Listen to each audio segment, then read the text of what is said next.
He was known as the man who felt nothing until one fearless woman walked into his life and refused to look away. But when enemies from his brutal past discovered his weakness, she became the target in a deadly game of power, betrayal, and blood. Now he must choose: protect the empire he built with ruthless hands, or risk everything to save the only person who ever made him feel human. This is the story of a frozen heart set on fire, and the war that followed. Don't forget to like this video and comment the city you're watching from so I can see how far this story reaches. Now let's begin. Ethan Cade didn't believe in accidents. In his world, every movement was calculated, every handshake measured, every word weighed for advantage. At 32, he had already built an empire most men spent lifetimes chasing. Real estate holdings across 3 continents, technology patents that generated millions in passive income, and a private network of influence that stretched from Wall Street boardrooms to the kinds of rooms that didn't appear on building directories. People whispered about Ethan Cade in the same breath they used for natural disasters.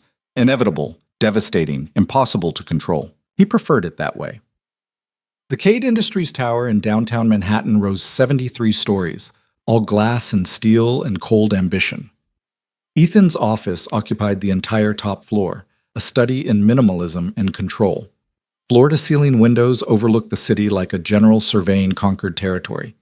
Everything in that space, from the custom Italian furniture to the temperature permanently set at 68 degrees, existed exactly as Ethan wanted it. Control was everything. Control was survival. He'd learned that lesson young, learned it in ways that left scars no one could see but everyone sensed. The boy who'd grown up in foster homes, bouncing between families that saw him as a paycheck or a burden, had died somewhere along the way. The man who replaced him felt nothing, wanted nothing, needed no one. Or so he'd believed. It was a Tuesday in late September when Maya Brooks walked into his life, though walked didn't quite capture it. She crashed in, really, in the way only genuinely unintentional chaos could manage. Ethan was crossing the main lobby, heading toward the executive elevators with his usual purposeful stride. His assistant, David, trailed 3 steps behind, rattling off the afternoon schedule.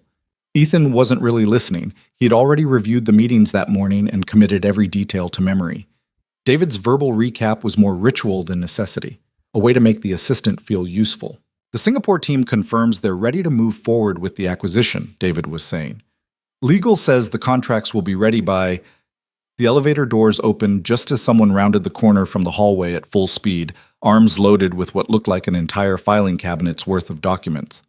The collision was spectacular. Papers exploded into the air like startled birds. File folders hit the marble floor with wet slaps. The woman, small, dark-haired, wearing a blazer that looked slept in and heels that had clearly been a terrible choice that morning, went stumbling forward, barely catching herself on the elevator's doorframe. The entire lobby went silent. People froze mid-step, conversations dying on tongues.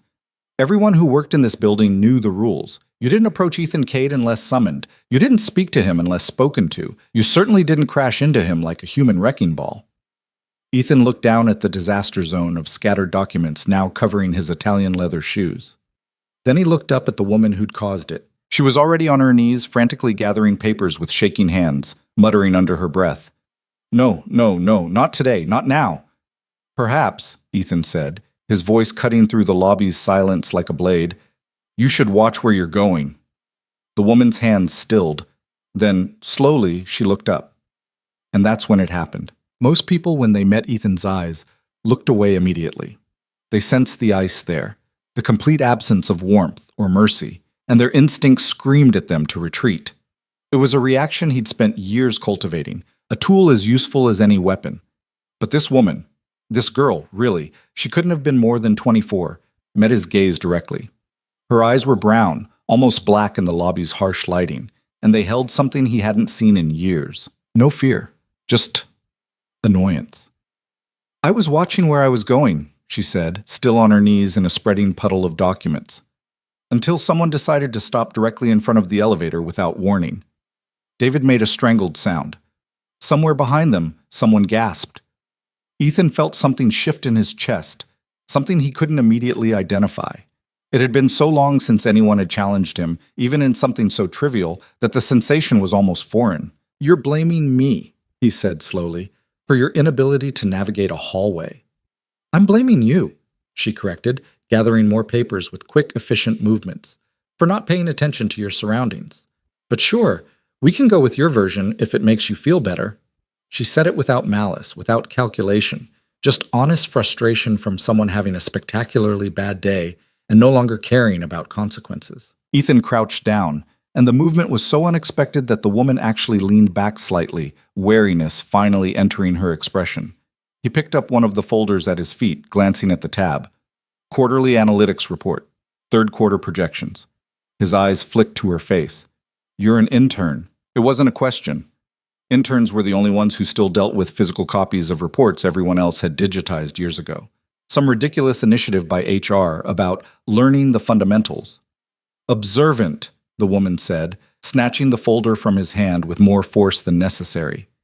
Gold star for you. This time David actually whimpered, but Ethan found himself almost amused. The emotion was so rusty, so unused, that it took him a moment to recognize it. What's your name? He asked. She paused in her frantic gathering, looking at him with clear suspicion. Why? Because I'm asking. Maya Brooks. She said it like a challenge, like she was daring him to do something with the information. Then her eyes narrowed. Wait, you're Ethan Cade, aren't you? Most people know that before they run into me. Most people probably schedule appointments. She shoved the last of the papers into a messy pile and stood up, wobbling slightly on her heels. She was short, the top of her head barely reached his shoulder, but she held herself like she was ready to go another round. I'm late for a meeting. If we're done with the blame game, I need to go fix this disaster. She turned toward the stairs, apparently not trusting the elevator after their collision, and made it exactly 3 steps before Ethan spoke again. Those reports are going to the wrong department. Maya stopped, turned. Excuse me? Third quarter analytics. Ethan nodded at the mess in her arms. They're supposed to go to strategic planning on 47, but someone's sending you to finance on 32. Finance already has their copies. You're wasting your time. She stared at him. How do you possibly know that? I know everything that happens in this building. He straightened his cuffs, already losing interest. You're welcome to ignore me. I'm sure your supervisor will enjoy explaining the mistake. He could see the war happening on her face, pride versus pragmatism. It lasted about 3 seconds. 47? She asked grudgingly. Strategic planning, corner office. Ask for Jennifer Maris. Maya shifted the papers in her arms, and for just a moment, something that might have been gratitude flickered across her face. Thanks. Then she was gone, disappearing into the stairwell with her disaster pile of documents and terrible heels. The lobby slowly came back to life, conversations resuming in careful whispers. David appeared at Ethan's elbow, looking like he'd aged 5 years in 5 minutes. Sir, David said carefully, should I have security? No. Ethan stepped into the elevator, pressing the button for 73. Find out who she is, background, education, who sponsored her internship, everything. Of course. Although she did say her name was everything, David. The elevator doors closed on David's nervous nod. Ethan rode up in silence, watching the city shrink below him through the glass wall. He should have been thinking about the Singapore acquisition, or the afternoon's meetings, or any of the 1,000 details that demanded his attention. Instead, he kept seeing brown eyes that refused to look away. It meant nothing, he told himself. A momentary curiosity, nothing more. By tomorrow he wouldn't even remember the incident. But that night, alone in his penthouse apartment with its perfect view and perfect silence, Ethan found himself thinking about a fearless intern who'd looked at him like he was just another obstacle in her already difficult day. And for the first time in longer than he could remember, he smiled. Maya Brooks had exactly $37 in her checking account, a maxed-out credit card, and a studio apartment in Queens that smelled permanently of the Thai restaurant downstairs. The internship at Cade Industries paid barely enough to cover subway fare and ramen, but it was supposed to be her ticket out, 6 months of brutal hours and corporate hazing in exchange for a line on her resume that would open doors, if she didn't get fired first. You ran into Ethan Cade, her roommate and best friend Zoe, said for the 15th time that night. She was lying on Maya's bed, which was also Maya's couch, which was also Maya's dining table in the 400-square-foot space Maya called home. You literally crashed into the most powerful man in the city and then argued with him. I didn't argue, Maya said, typing frantically on her laptop. She had 3 reports due by morning, and only one was halfway done. I stated facts. There's a difference. You told him to pay attention to his surroundings. He should. Zoe threw a pillow at her. You're insane. You know that, right? People get fired for making eye contact with that man. You practically called him an idiot. I didn't call him anything. Maya saved her document and reached for her coffee, which had gone cold an hour ago. She drank it anyway. Besides, he helped me. Told me I was taking the reports to the wrong floor. Probably so he could remember your name when he has security escort you out tomorrow. Maya had worried about the same thing, but she wasn't about to admit it. It's fine. He's probably already forgotten about it. Men like that don't waste time thinking about interns. She was wrong. The next morning, Maya arrived at 6:30. She always came in early, using the quiet hours to catch up on work and avoid the worst of her supervisor's attention. Margaret Chen ran the intern program like a military boot camp, and she had a special talent for spotting weakness. Maya was halfway through her second coffee when her phone buzzed. A message from an unknown internal extension.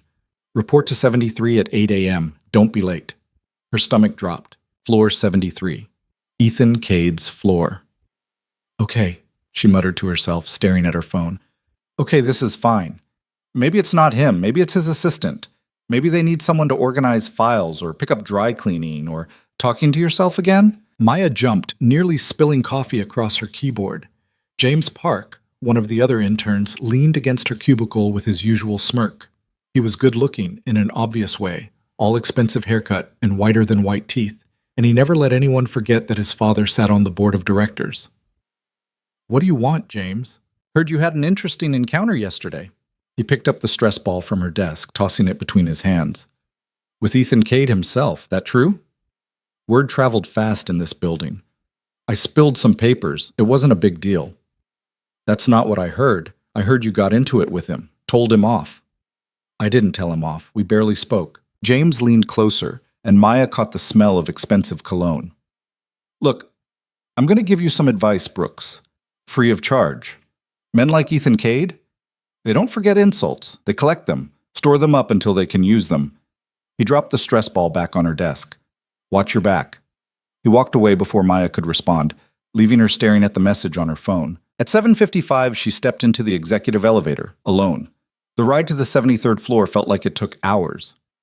The doors opened onto a space that looked nothing like the crowded, chaotic floors below. Everything here was quiet, elegant, expensive. A receptionist sat at a curved desk that probably cost more than Maya's entire education. Maya Brooks, Maya said, hating how small her voice sounded. I was told to report here at 8. The receptionist, a woman in her 40s with perfect posture and perfect hair, nodded once. Mr. Cade is expecting you. Through those doors, down the hall, last office on the right. Maya's hands were sweating. She wiped them on her skirt as she walked, her heels clicking too loudly on the marble floor. The hallway seemed to stretch forever, lined with abstract art that probably had 7-figure price tags. The last office on the right had double doors, both standing open. Maya stopped in the doorway, and her breath caught. The office was enormous, but that wasn't what struck her. It was the view. Wall-to-wall windows overlooking Manhattan, the city spread out like Ethan Cade owned every inch of it, which, from what Maya had heard, wasn't far from the truth. Ethan stood at the window, hands in his pockets, looking out over his domain. He didn't turn when she entered, didn't acknowledge her presence at all. Maya waited. 5 seconds. 10. 30. Finally, she cleared her throat. You wanted to see me? Close the door. It wasn't a request. Maya closed the door, very aware that she was now alone with a man who could end her career with a phone call. Ethan turned, and Maya was struck again by how utterly cold he looked. He was handsome in a severe way. Sharp cheekbones, steel gray eyes, dark hair cut precisely. He wore his suit like armor, and his expression gave away absolutely nothing. Maya Brooks, he said, and hearing her name in that voice sent an odd shiver down her spine. 24.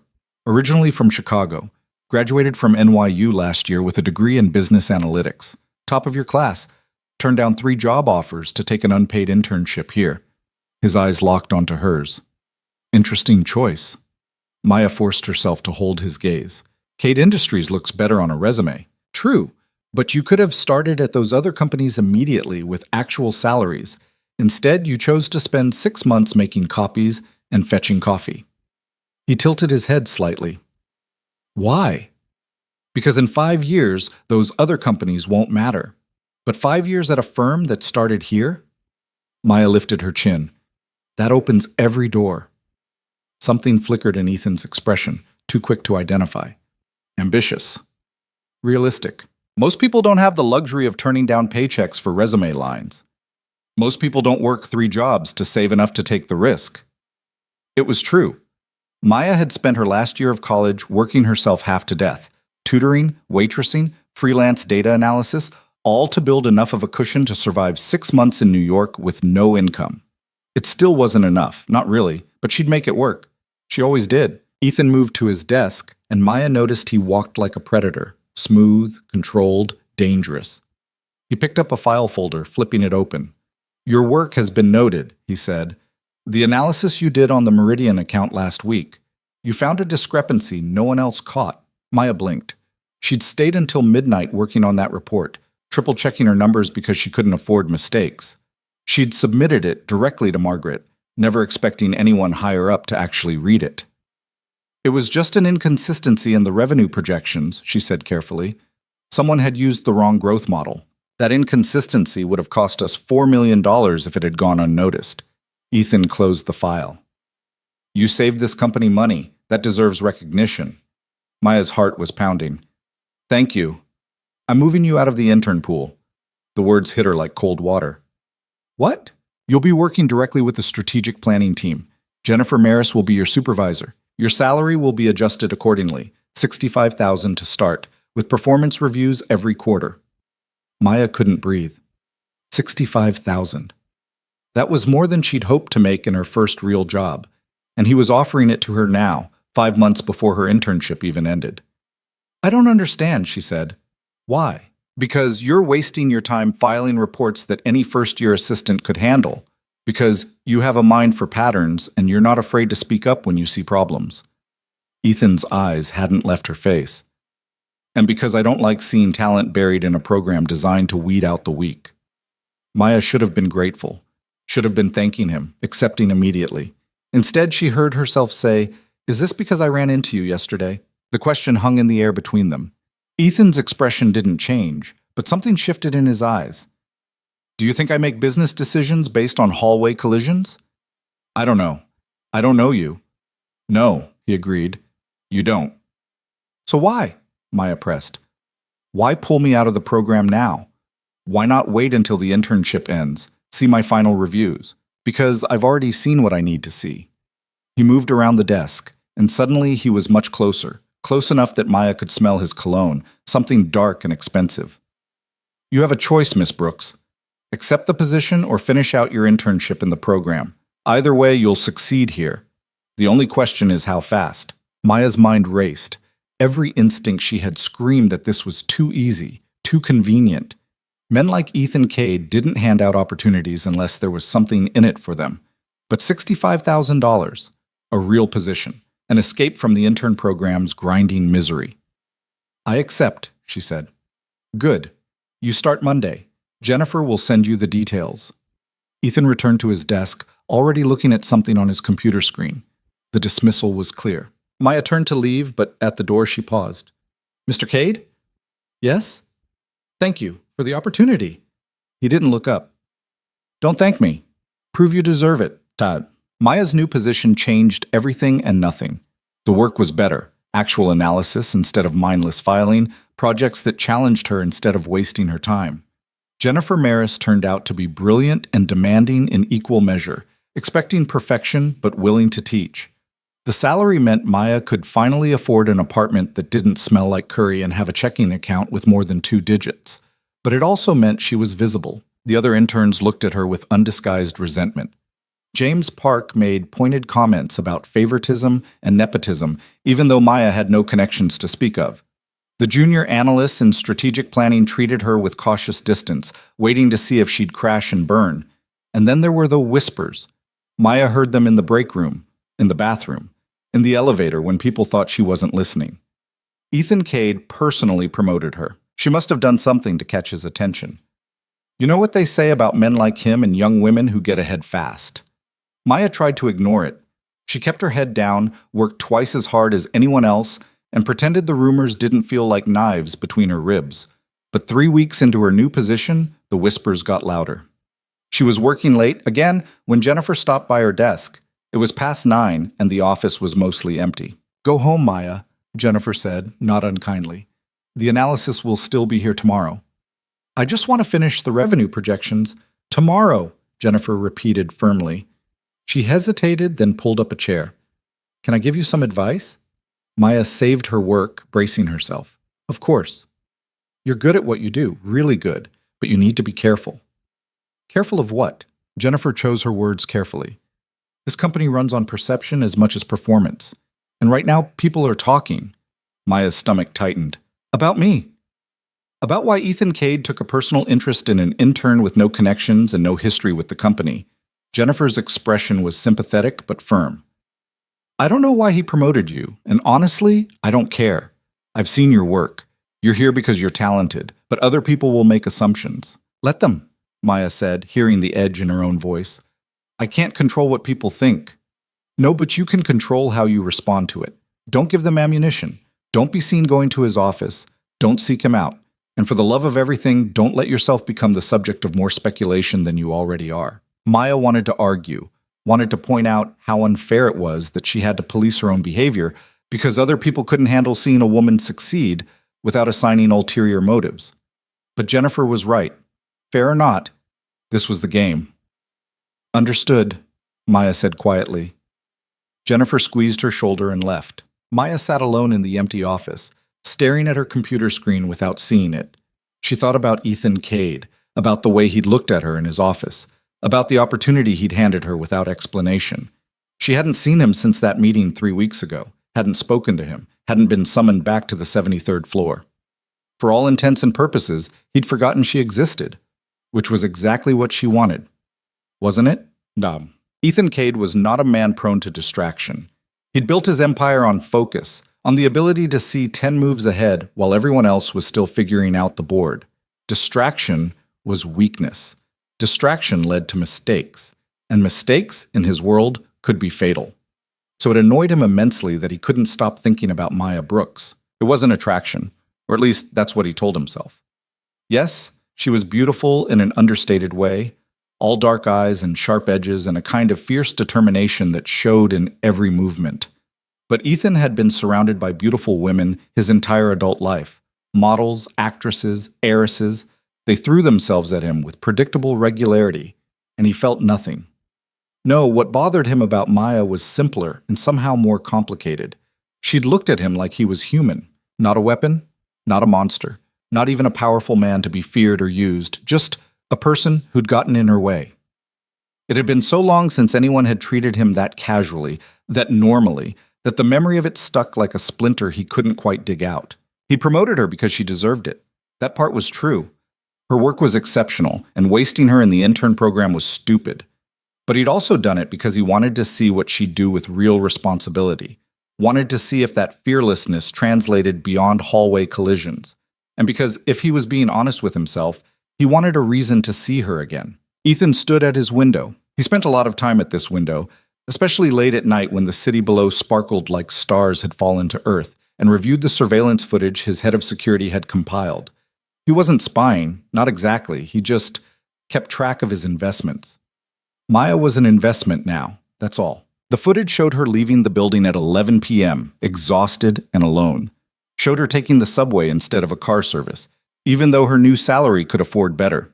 Showed her stopping at a bodega near her apartment to buy ramen and energy drinks. She was drowning herself in work, trying to prove she belonged. Ethan understood that impulse better than anyone. His phone buzzed. A text from Marcus Chen, his head of security and one of the few people Ethan actually trusted. "The Brooks situation is generating talk." Ethan typed back, "What kind of talk?" "The kind you don't want. People are speculating about her promotion, about why you're interested." "I'm not interested. I promoted a talented analyst. That's not unusual. You've never personally promoted an intern before. That's very unusual." Ethan frowned at his phone. Marcus was right, of course. In the 15 years since Ethan had taken control of Cade Industries, he'd never once intervened in HR decisions at that level. He had people for that. Your point? My point is that you're making her visible. And visibility in your world is dangerous. People are going to dig into her background, look for leverage. If you actually care about this girl, you should stay away from her. Ethan read the message 3 times. Noted, he typed back. Then he pulled up Maya's file again, studying her personnel photo. She looked uncomfortable in it, like she hated having her picture taken. Her expression was guarded, but her eyes held that same fearless spark. Marcus was right.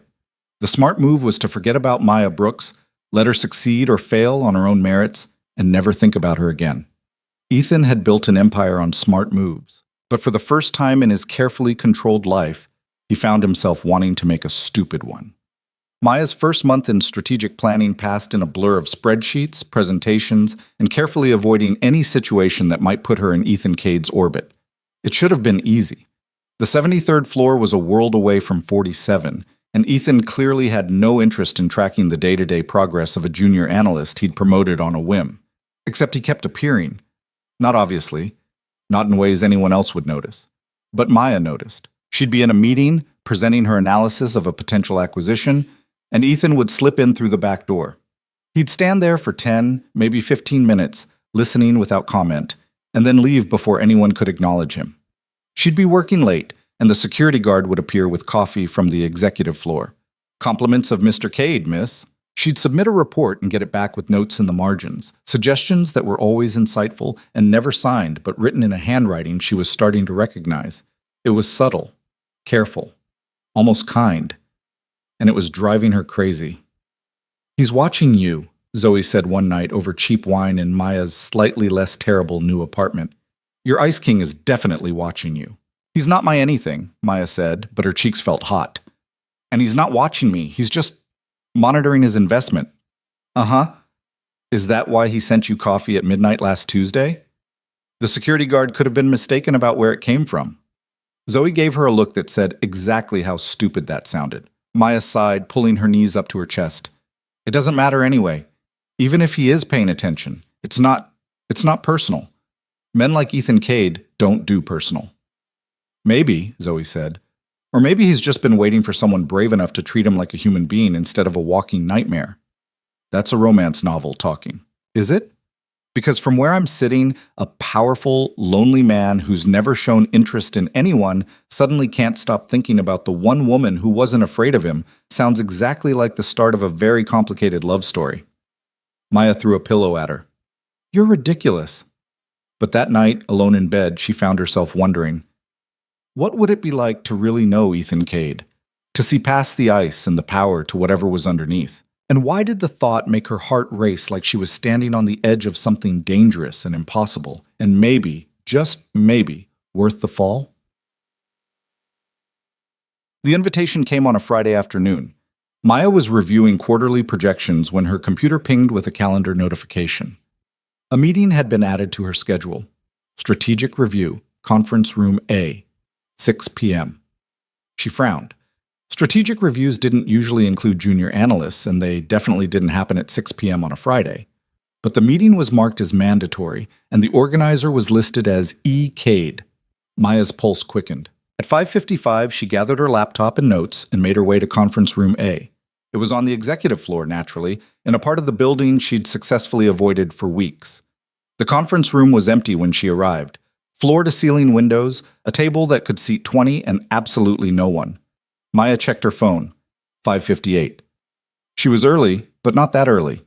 At exactly 6 o'clock, the door opened. Ethan Cade walked in alone. He looked tired, Maya noticed. There were shadows under his eyes she hadn't seen before, and his tie was loosened just slightly, the only imperfection in his otherwise flawless appearance. Miss Brooks, he said, closing the door behind him. Thank you for coming. The meeting was marked mandatory, Maya said, trying to keep her voice steady. I assumed I didn't have a choice. Everyone has choices. He moved to the window, that same position she'd seen him in before, looking out over the city. I wanted to talk to you away from the usual channels. This seemed easier than summoning you to my office again. Talk to me about what? How you're adjusting. Whether the position is what you expected. He glanced over his shoulder at her. Whether you're happy. The question was so unexpected that Maya almost laughed. Does it matter if I'm happy? To me? Yes. The simple honesty of it hit her like a physical thing. Maya sat down, needing the support of the chair. I'm fine, she said carefully. The work is challenging. Jennifer is an excellent supervisor. I'm learning a lot. That's a very diplomatic non-answer. It's the truth. Part of it, maybe. Ethan turned to face her fully, and the intensity of his focus was almost overwhelming. I've been getting reports. People talk about you. Maya's stomach dropped. I know. Does it bother you? Does it matter if it bothers me? She heard the edge in her voice and tried to soften it. I can't control what people say. I can only control my work. That's a very mature attitude. It's a survival tactic. Something shifted in Ethan's expression. You've had to survive before. It wasn't a question, but Maya answered anyway. I put myself through college, paid my own way. Nobody handed me anything. She met his eyes. Until you did? I didn't hand you anything. I recognized talent and moved it to where it could be useful. That's business, not charity. People don't see it that way. People see what they want to see. Ethan moved closer, and Maya's breath caught. I don't particularly care what they think. That must be nice. It's necessary. He stopped a few feet away, closer than professional distance, but not quite crossing the line. In my position, caring what people think is a weakness that gets exploited. Sounds lonely. The word hung between them. Ethan's jaw tightened almost imperceptibly. It's practical. It's lonely, Maya repeated, softer this time. No one to trust, no one to let close, just you and your empire and all this. She gestured at the window, at the city beyond. All this power that keeps everyone at exactly the distance you want them. You think you understand me? His voice was quiet, almost dangerous. No, Maya said honestly. I don't understand you at all, but I recognize the walls when I see them. For a long moment, Ethan just stared at her. Then, so quietly she almost missed it, he said, You should be careful. Of what? Of me. He said it like a warning, like a confession, of getting too close to someone who lives in a world you don't understand, a world that's not kind to people who don't know its rules. Maya stood up, and suddenly they were very close, close enough that she could see the silver threads in his gray eyes. Maybe I don't want to be careful, she heard herself say. Maybe I'm tired of playing it safe. Ethan's hand moved, just slightly, like he was going to reach for her, but he caught himself, curling his fingers into a fist. You don't know what you're saying. Don't I? The air between them felt charged, electric. Maya could feel her heart pounding, could see the war happening behind Ethan's carefully controlled expression. Then his phone rang, shattering the moment. Ethan stepped back and the distance felt like miles. He pulled out his phone, glanced at the screen, and his entire demeanor changed, became colder, harder. I have to take this, he said, and his voice was back to that flat, emotionless tone she'd heard in the lobby weeks ago. Of course. Maya gathered her things with shaking hands. She was at the door when Ethan spoke again. Maya. She turned. He was silhouetted against the window, backlit by the city lights, and he looked like something out of a dream, beautiful and cold and completely untouchable. Be careful, he said again. Please. Then he answered the phone, turning away, and Maya slipped out of the conference room with her heart racing and her mind spinning. She'd almost kissed Ethan Cade, or he'd almost kissed her, or they'd almost done something that would have changed everything. And the scariest part? She wanted it to happen again. Maya didn't sleep that night. She lay in bed, staring at the ceiling, replaying every word, every look, every moment of tension in that conference room. The way Ethan had almost reached for her. The way his voice had cracked just slightly when he told her to be careful. The way she'd wanted him to touch her so badly it scared her. By Monday morning, she'd convinced herself it meant nothing. A moment of weakness, nothing more. Ethan Cade was her boss. Indirectly, but still. Getting involved with him would be professional suicide, not to mention stupid on about 17 different levels. She arrived at the office determined to focus on work and only work. The universe had other plans. Brooks, conference room, now. Jennifer appeared at Maya's desk before she'd even finished her coffee. Her expression was unreadable, but her tone had an edge Maya hadn't heard before. Maya's stomach nodded. Is something wrong? Just come. The conference room held 5 people. Jennifer, 2 senior analysts Maya recognized but had never worked with directly, Margaret Chen from HR, and Marcus Chen, no relation to Margaret, but head of corporate security and someone Maya had only ever seen from a distance. No one was smiling. "Sit down, Maya," Margaret said, gesturing to an empty chair. Maya sat, her mind racing through every possible thing she could have done wrong. A mistake in her analysis? A missed deadline? But no, she triple-checked everything, always. Marcus spoke first. "Miss Brooks, how well do you know Ethan Cade?" The question felt like a trap. "I don't know him well at all. He promoted me 6 weeks ago. We've spoken a few times." "How many times exactly?" "I don't know, maybe 4 or 5? Maya looked between the faces staring at her. "What is this about?" Margaret folded her hands on the table. "We've received complaints. Multiple complaints, actually. About favoritism, about inappropriate relationships between executives and subordinates, about violations of company policy." Maya's face went hot. "I haven't violated any policies. I've barely even seen Mr. Cade since he promoted you without following standard procedures," one of the senior analysts cut in. "His name was Robert something, and he looked at Maya like she was dirt on his shoe. Since he started sending you coffee and leaving notes on your reports. Since he requested you specifically for projects that should go to analysts with more experience." "I didn't ask for any of that," Maya said, hearing her voice rise. "I didn't ask to be promoted. I didn't ask for his attention. I just do my job." "No one's accusing you of impropriety," Jennifer said quietly, but her eyes said she wasn't entirely convinced.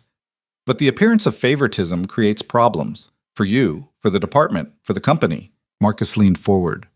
"We need to ask you directly, Miss Brooks. Are you involved with Ethan Cade in any capacity beyond your professional relationship?" "No." The word came out too fast, too defensive. "Have you been to his apartment?" "No." "Has he been to yours?" "No." "Have you had any contact with him outside of work hours or company property?" Maya hesitated. The messages. There had been a few messages, nothing inappropriate, just quick questions about projects or feedback on her work. But they'd come through her personal phone, not company email. Marcus caught the hesitation. "Miss Brooks?" "He's messaged me a few times. About work. That's all." "On your personal device?" "Yes, but that's a violation of communication protocols," Robert said, looking satisfied. "All work-related communication is supposed to go through company channels." "I didn't know that," Maya said, which was true. No one had ever mentioned communication protocols to her. "Look, I don't know what people are saying, but nothing inappropriate has happened. Mr. Cade has been professional. I've been professional. If there's a perception problem, I can request a transfer." "That won't be necessary," Margaret interrupted. "But we do need to establish some boundaries. No more private meetings with Mr. Cade without a third party present. No more personal communications outside official channels. And for the next 60 days, you'll be under review. Your work will be evaluated by an independent committee to ensure your position is merited." The implication was clear. Prove you deserve to be here, or we'll find a reason to let you go. Maya felt sick. Understood. Good. Margaret stood, signaling the meeting was over. "You can return to work." Maya walked back to her desk on shaking legs. Around her, people whispered and stared. The meeting had been behind closed doors, but somehow everyone already knew. She made it to the bathroom before the tears started. She was leaning against the sink, trying to pull herself together, when the door opened. Zoe rushed in, looking panicked. "Oh my God, Maya, I just heard—" "Not now." Maya splashed cold water on her face, willing her eyes to stop burning. "I can't do this now." "What did they say? Are you fired?" "No, just under review. 60 days of people watching my every move, waiting for me to screw up."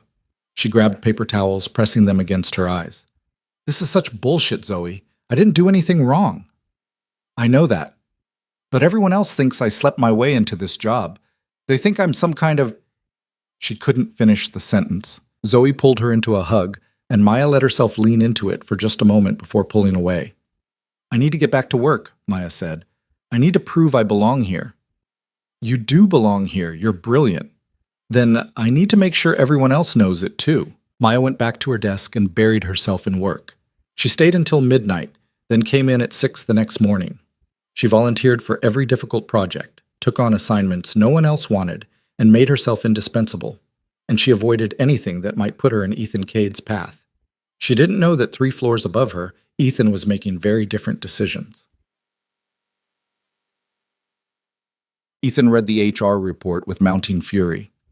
They did what?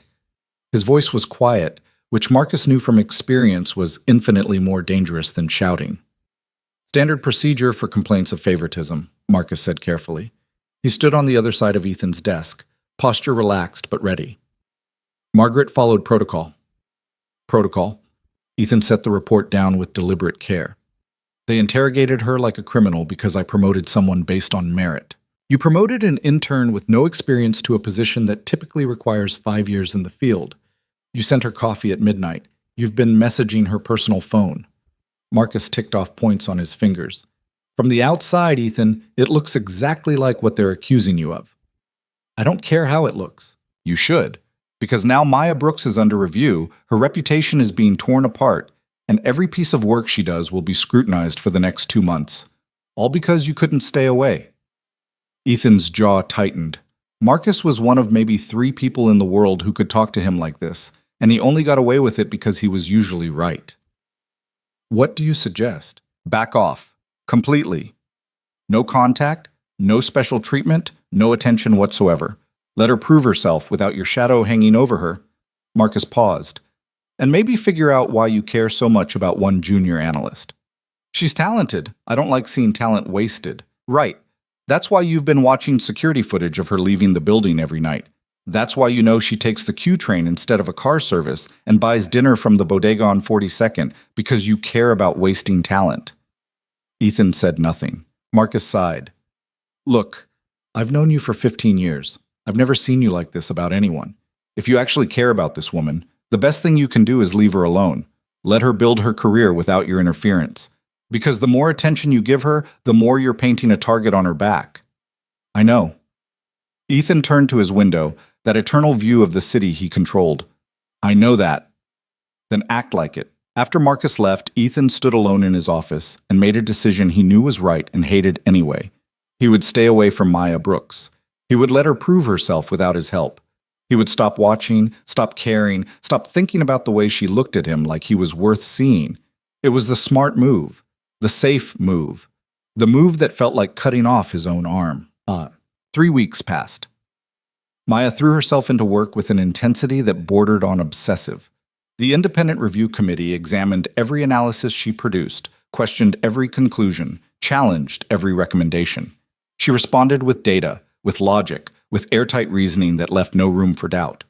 Slowly, grudgingly, people started to notice. The Brooks analysis on the Centennial merger was actually solid, she overheard Robert admit in the break room. I tried to find holes in it. Couldn't. She stays later than anyone else in the department, another analyst said.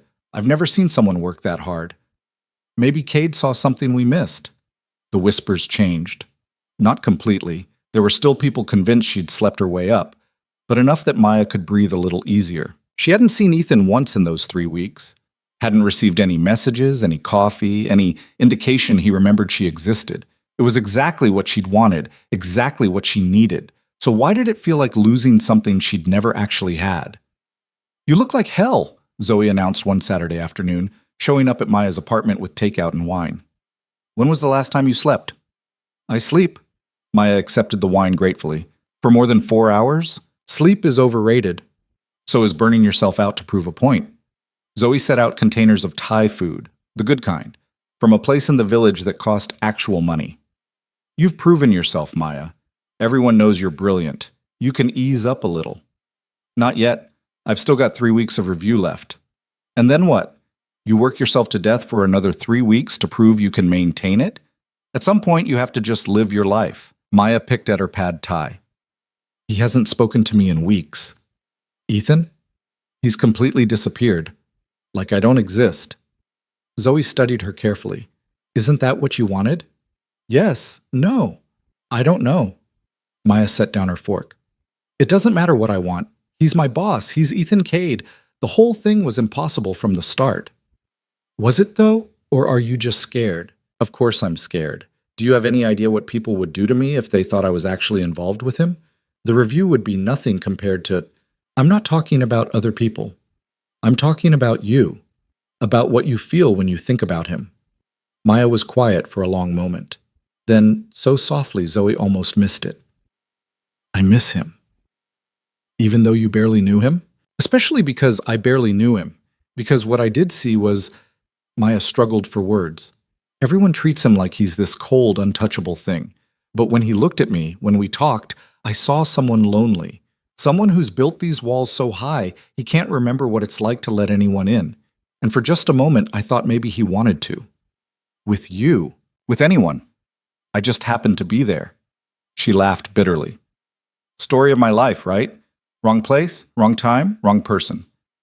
Zoe reached across and squeezed her hand. Or maybe exactly the right place, right time, right person. Just terrible circumstances. Maya squeezed back, grateful for the friendship, even if she couldn't quite believe the optimism. That night, alone again, she lay in bed and let herself admit the truth she'd been avoiding. She'd fallen for Ethan Cade. Not the legend, not the CEO, not the man everyone else saw.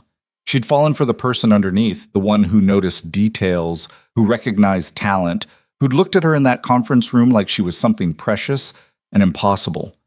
And she had absolutely no idea what to do about it. The attack came on a Tuesday. Maya was working late. Of course she was working late. When her computer screen flickered, then went black, then displayed a message in bright red text. Property of Ethan Cade, hands off. Her phone buzzed, a text from an unknown number. You're nothing, you'll always be nothing. He'll get bored and throw you away like garbage. Then another. Enjoy it while it lasts, slut. Maya's hands were shaking as more messages flooded in. Dozens of them, all from different numbers, all variations on the same theme. Threats, insults, graphic descriptions of what she deserved. She tried to close her laptop, but it wouldn't respond. The screen cycled through photos, her apartment building, her morning subway stop, the coffee shop where she grabbed breakfast. Someone had been following her. Maya grabbed her phone with trembling hands and did the only thing she could think of. She called security. Marcus Chen arrived in less than 5 minutes, 2 other security personnel flanking him. He took one look at Maya's computer and his expression went dark. Don't touch anything. He pulled out his phone, making a call.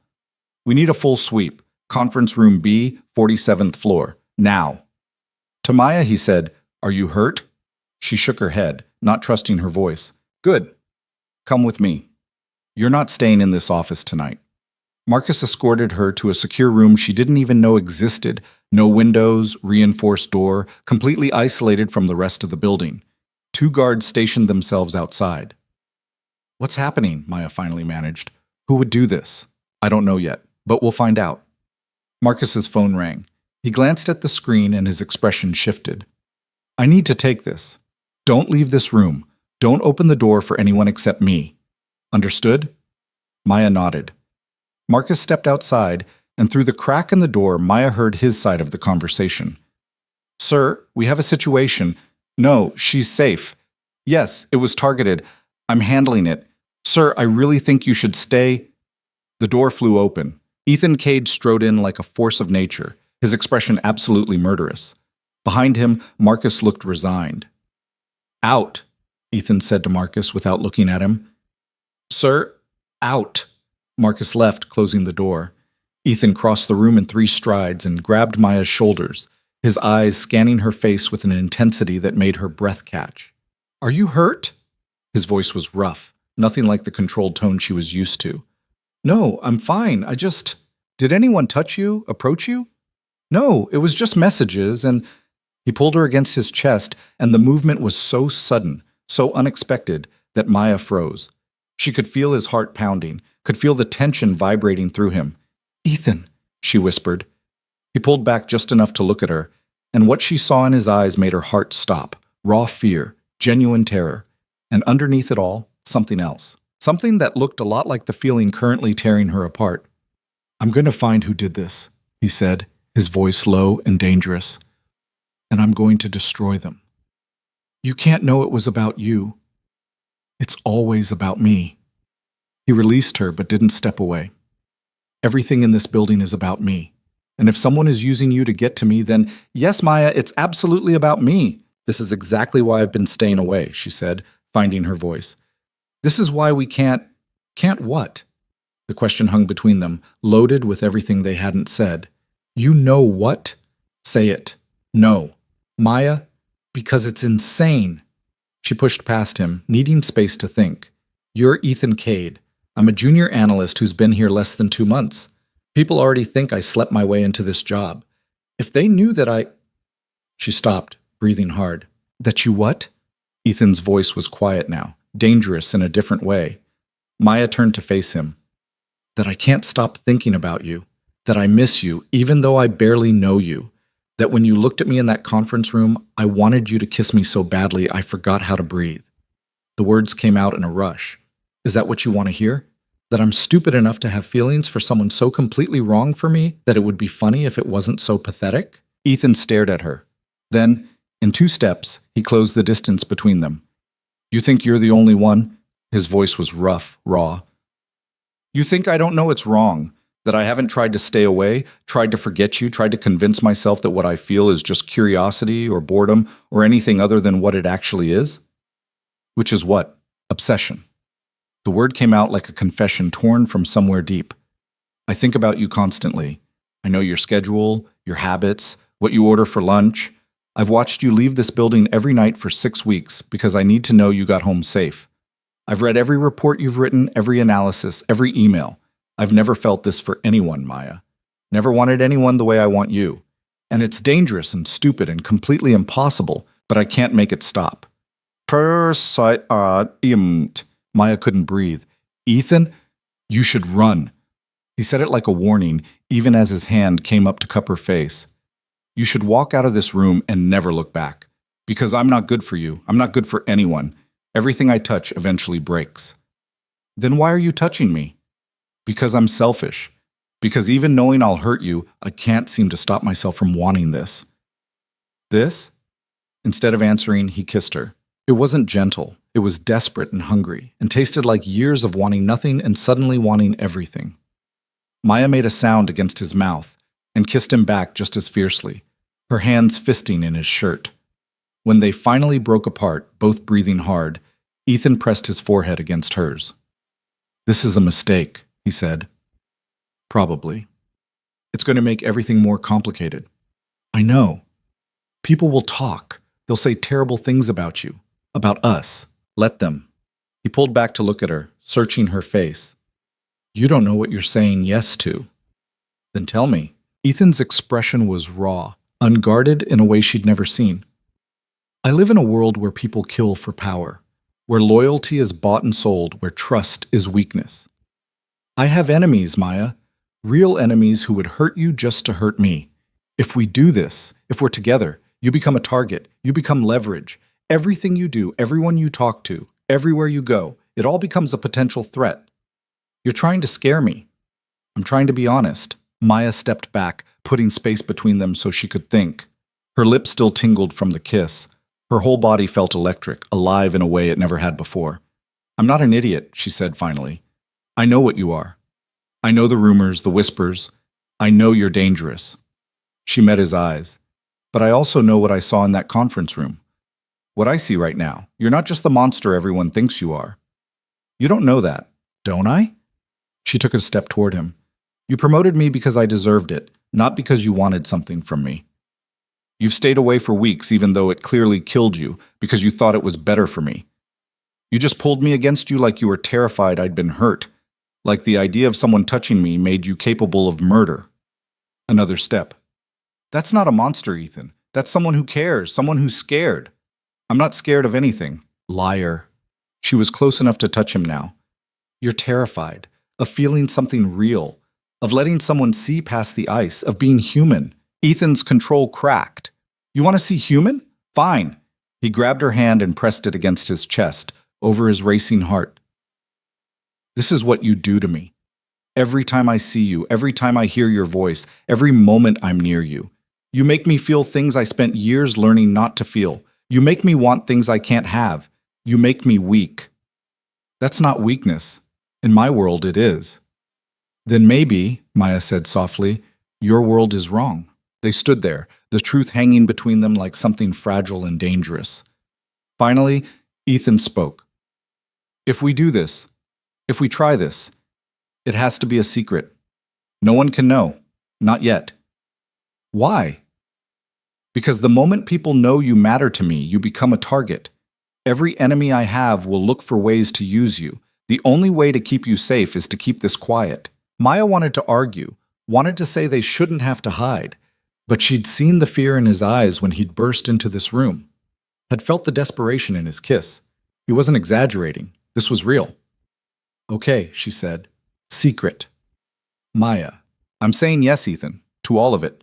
The secrecy, the danger, the complications. I'm saying yes because I'm tired of being careful. I'm tired of playing it safe. She reached up and touched his face, feeling him lean into her palm.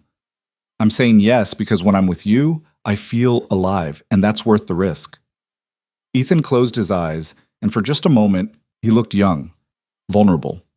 Then he opened them, and the ice was back, but different now. Colder, harder, protective. Then we do this my way. You don't tell anyone. Not your friends, not your roommate, no one. We're careful, we're smart. And the second it becomes too dangerous, it's already dangerous, Maya interrupted. But I'm still here. Something shifted in Ethan's expression, something like wonder. Then he was kissing her again, and Maya stopped thinking about danger or consequences or anything except the way it felt to be in his arms. When they finally left that secure room an hour later, they left separately. Ethan first, all business and cold authority. Maya 10 minutes after, escorted by Marcus, who looked at her with an expression she couldn't quite read. He cares about you, Marcus said as they walked. More than he's cared about anyone in a very long time. I know. That makes you valuable to a lot of dangerous people. I know that too. Marcus stopped, studying her. But you're not going to walk away. No. Then you need to understand something. Ethan Cade has enemies who would burn this entire city down just to hurt him. They'll come for you eventually. When they do, you can't hesitate. You can't show weakness, and you absolutely cannot expect him to save you every time. I don't need saving. Marcus smiled, and it wasn't entirely friendly. We'll see. He left her at the elevator, and Maya rode down alone, her mind spinning. She just agreed to a secret relationship with one of the most dangerous men in the city. She should have been terrified. Instead, she felt alive. Maya made it home, locked her door, and leaned against it with shaking hands. Her phone buzzed. A message from an unknown number, but this time she knew who it was from. Are you home safe? She smiled despite everything. Yes. Are you? I'm never safe, but knowing you are helps. Maya stared at the message for a long time. Then she typed back, same. That night she dreamed of gray eyes and frozen hearts and what it might take to thaw them. She dreamed of danger and desire and decisions that couldn't be undone. And when she woke up the next morning, she didn't regret a single thing. The next 2 weeks existed in a strange double reality. During the day, Maya was the dedicated analyst everyone had begun to respect. She arrived early, stayed late, and produced work that even her harshest critics couldn't dismiss. The independent review was entering its final phase, and the committee had stopped looking for reasons to fail her and started looking genuinely impressed. At night, she belonged to Ethan. They were careful. Painfully, meticulously careful. They never arrived or left together, never spoke in the office beyond what was professionally necessary. Maya took different routes home each night, switched subway cars at random stops, checked constantly for anyone following. But 3 nights a week, she'd get a text with an address. A different location each time. Hotel suites booked under shell companies. Private apartments Ethan owned that no one knew about. Once even a penthouse under construction that belonged to a project Cade Industries had acquired. And there, behind closed doors and drawn curtains, they could stop pretending. Tell me something real, Maya said one night, lying in Ethan's arms in a hotel room overlooking the Hudson. They'd just made love. That's what it felt like now, not just sex, but something deeper. And she was tracing patterns on his chest, feeling his heartbeat slow under her palm. What do you want to know? Anything. Everything. She propped herself up on one elbow to look at him. I know what everyone says about you. I want to know the truth. Ethan was quiet for a long moment, his fingers playing absently with her hair. The truth is boring. Liar. He smiled slightly at that. What specifically? Why did you build all this? The empire, the power, the reputation that makes people cross the street to avoid you. Because power is safety. He said it simply, like it was obvious. When you have nothing, you're vulnerable. People can hurt you, use you, throw you away. But when you have everything, when you're the one with the power, no one can touch you. Is that what happened when you were younger? His hand stilled in her hair. Maya waited, not pushing, just being there. Finally, he spoke. I grew up in foster care. 7 different homes between the ages of 6 and 16. Some were just indifferent, some were worse. His voice was carefully neutral, but Maya could feel the tension in his body. I learned early that kindness was conditional, that people only cared about you if you were useful or profitable. So I made myself useful, made myself indispensable. And the moment I was old enough, I made sure I'd never need anyone again. Maya's throat tightened. What happened when you were 16? I emancipated myself. Took the money I'd saved from working since I was 12 and invested it. Started with nothing, built it into something, then something bigger. By 25, I'd made my first million. By 30, my first billion. He looked at her then, and his eyes were dark. And I promised myself I'd never be that powerless kid again, never be at anyone's mercy. So you became the one everyone else fears. Yes, and you're alone. I was alone. His hand cupped her face. Until you crashed into my life with an armful of papers and no sense of self-preservation. Maya smiled despite the heaviness in her chest. Still think that was an accident? I don't believe in accidents, but I'm starting to believe in fate. She kissed him, soft and slow, trying to pour everything she felt into it. When they broke apart, Ethan pulled her close, and Maya tucked herself against his side. Your turn, he said. Tell me something real. Like what? Why you work so hard? Why you push yourself until you're exhausted? Why you took an unpaid internship when you had actual job offers? Maya was quiet, thinking, because I'm terrified of being ordinary, of being forgettable. She felt his arms tighten around her. I grew up watching my mom work 3 jobs just to keep us in a shitty apartment. She was brilliant, could have done anything, but she got pregnant at 19 and spent the rest of her life just surviving. She used to tell me, don't be like me, Maya. Don't let fear make you small. Where is she now? She died when I was 20, cancer. Maya's voice cracked slightly. And I promised her I'd be bigger than my fear. That I'd take every risk, fight for every opportunity, never settle for safe when I could have extraordinary. Is that what this is? Ethan asked quietly. Me. Us. Taking a risk? The biggest one I've ever taken. She looked up at him. But yeah, extraordinary. He kissed her forehead, and they lay there in the dark. 2 people who'd learned to survive alone trying to figure out how to be together. Maya's phone buzzed on the nightstand. She ignored it. It buzzed again. And again. You should check that, Ethan said, though he didn't release her. Reluctantly, Maya reached for her phone. 7 missed calls from Zoe. 3 urgent texts. Call me Maya. Call me now, I'm coming over. Are you home? Please tell me you're home. Maya's stomach dropped. Something's wrong. She called Zoe back and her friend picked up before the first ring finished. Oh, thank God. Where are you? Maya glanced at Ethan. I'm out. What's wrong? Have you checked your email or social media or literally anything in the past hour? No. Why? Because someone leaked a story about you and Ethan Cade. The world tilted. Maya sat up, suddenly cold despite the warm room. What kind of story? The bad kind. Photos of you leaving the building late at night. Text messages. I don't know if they're real or faked, but they look intimate. An anonymous source claiming you've been having an affair with him for months, that he promoted you in exchange for sexual favors, that the whole thing is a scandal waiting to blow up. Zoe's voice was shaking. Maya, it's everywhere. Twitter, Instagram, gossip sites. Your name is trending. Maya looked at Ethan, and whatever he saw on her face made him sit up immediately. Let me call you back, Maya said, and hung up before Zoe could respond. What happened? Ethan's voice was sharp, already reaching for his own phone. Someone leaked us. Photos, messages, everything. Ethan's expression went absolutely cold. He pulled up his phone, typed rapidly, and whatever he saw made his jaw clench hard enough that Maya could see the muscle jump. Marcus, he said into the phone when his head of security answered, we have a problem. While Ethan spoke in clipped, controlled sentences, Maya pulled up Twitter on her phone with shaking hands. Her name was the 3rd trending topic. Hashtag Maya Brooks, hashtag Cade Scandal, hashtag Sleeping to the Top. The photos were damning. Maya leaving the Cade Industries building at midnight, looking exhausted and disheveled. Walking into what was clearly an expensive hotel. One particularly bad one showed her in what looked like Ethan's office, though the angle suggested it had been taken from a distance, from another building maybe, with a telephoto lens. The text messages were worse. Screenshots of conversations that looked exactly like the one she and Ethan had exchanged. Some were real, some were edited just enough to seem more suggestive than they actually were. Miss you, can't stop thinking about last night. When can I see you again? And underneath it all, hundreds of comments. Gold digger. Knew she didn't earn that promotion? How does it feel to whore yourself out for success?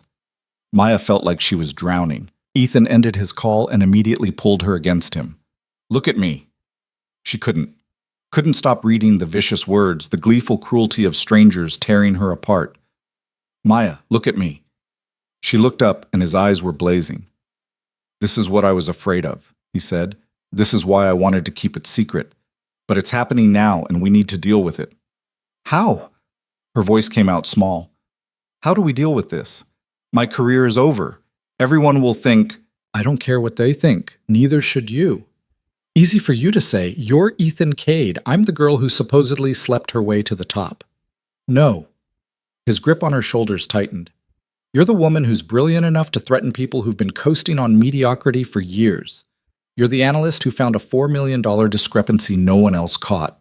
You're Maya Brooks, and you earned every single thing you have. The internet doesn't think so. The internet is wrong.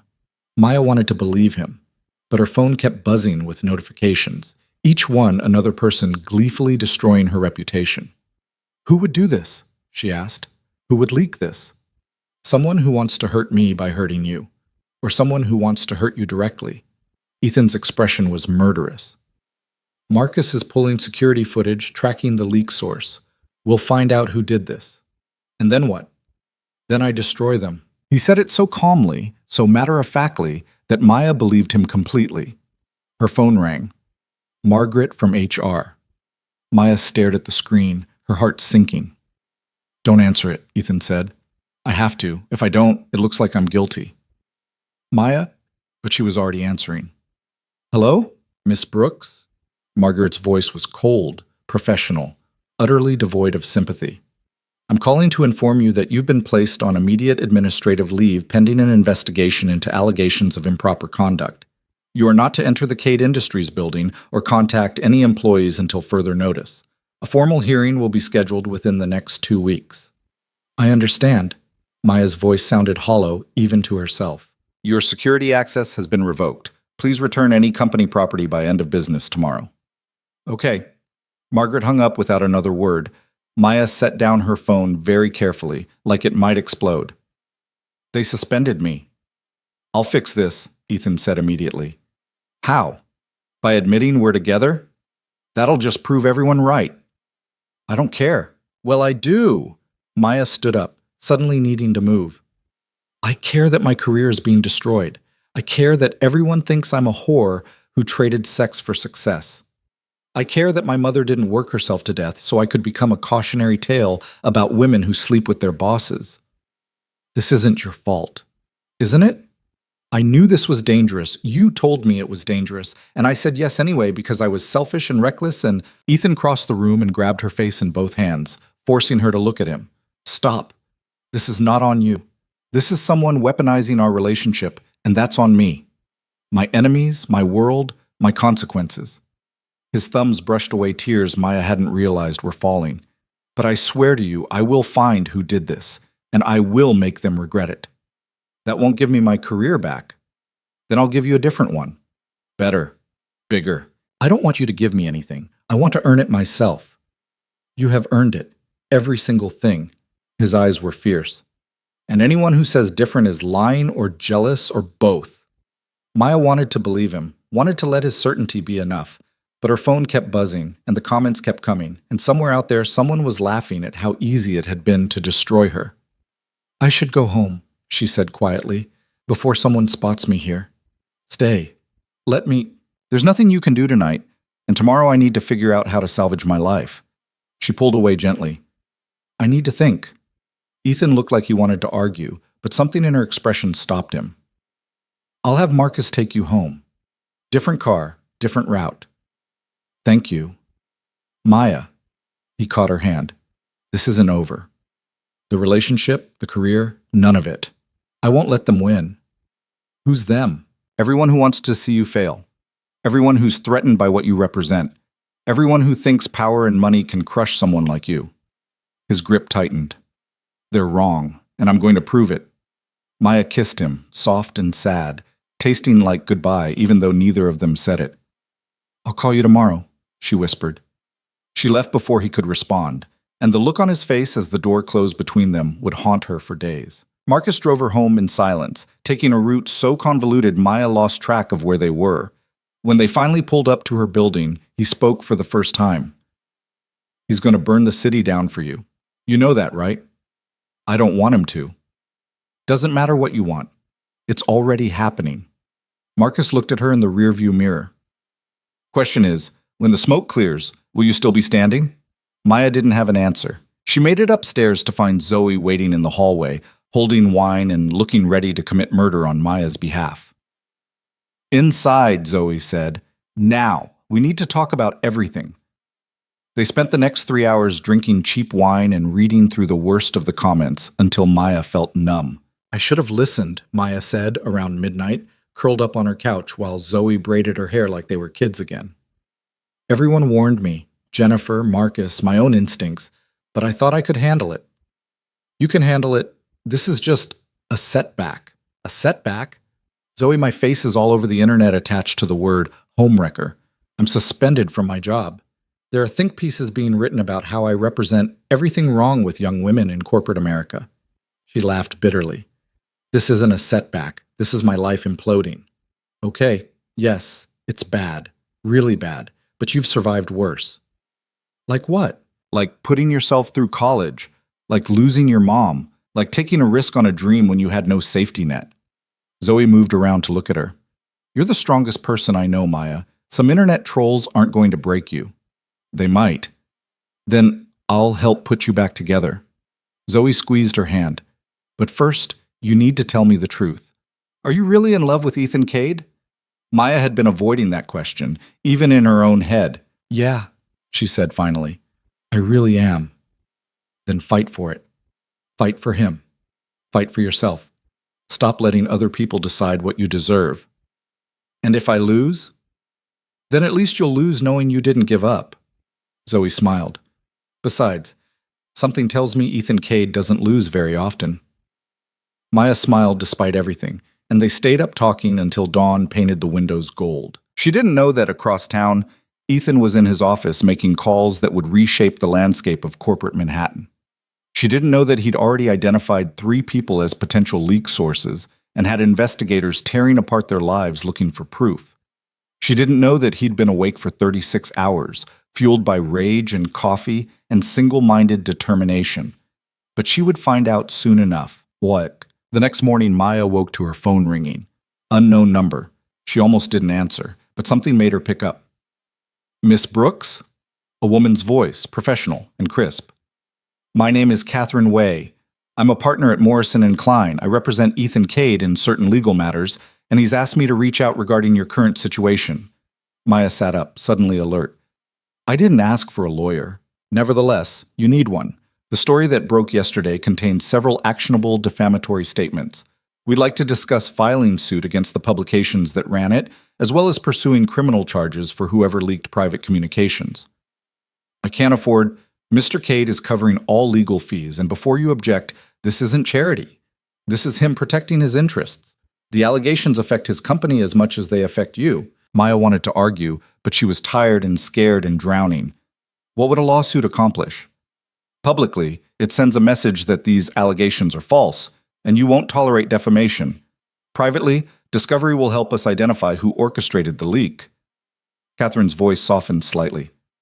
You've been attacked, Miss Brooks. You have the right to fight back. I'll think about it. Think quickly. The news cycle moves fast, and the longer you wait, the more the narrative sets. After they hung up, Maya sat staring at her phone. Fight back. The words echoed in her head. Her whole life she'd been fighting to survive, to succeed, to prove she belonged. Maybe it was time to stop defending and start attacking. Her phone buzzed, a text from an unknown number, but she recognized the tone immediately. Trust Catherine. Trust me. I'm going to fix this. Maya typed back, "You can't fix everything. Watch me." Despite everything, she smiled. Then her phone rang again, this time a number she recognized. Robert from the review committee.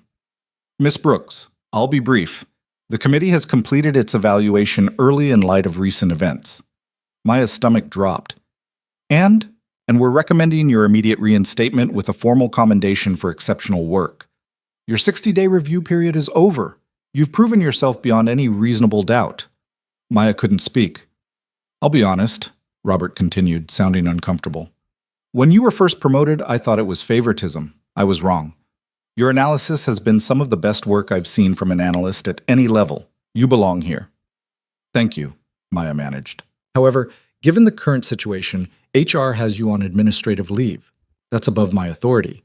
But when this resolves, and I believe it will, you have a place here. A real one. Not because of who you know, but because of what you can do." After he hung up, Maya sat in stunned silence. She'd passed the review. Her work spoke for itself. Now she just had to survive the scandal. Over the next 3 days, Maya lived in a strange limbo. She didn't leave her apartment except for necessities. She ignored her social media. She let Zoe field calls from reporters looking for comments, and she waited. On the 4th day, everything changed. She woke to dozens of messages, all variations of the same thing. "Have you seen the news?" Maya pulled up her laptop, and her breath caught. The headline was everywhere. Cade Industries heiress arrested in corporate espionage scheme. Below it, photos of a woman Maya had never seen before being led out of an office building in handcuffs. The article identified her as Lena Shin, daughter of Jonathan Shin, owner of Meridian Global, one of Cade Industries' biggest competitors. Maya read through the article with shaking hands. Lena Shin had allegedly orchestrated an elaborate scheme to steal proprietary information from Cade Industries by planning operatives in the company. When that failed, she'd pivoted to a smear campaign designed to destabilize Ethan's leadership by creating scandals. The leaked photos and messages about Maya, fabricated by a team Lena had hired. The text messages were real, but doctored to seem more explicit. The photos were taken by private investigators Lena had paid to follow Maya.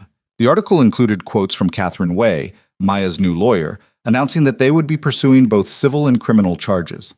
And at the end, a statement from Ethan himself. "Miss Brooks is an exceptional analyst who earned her position through merit and hard work.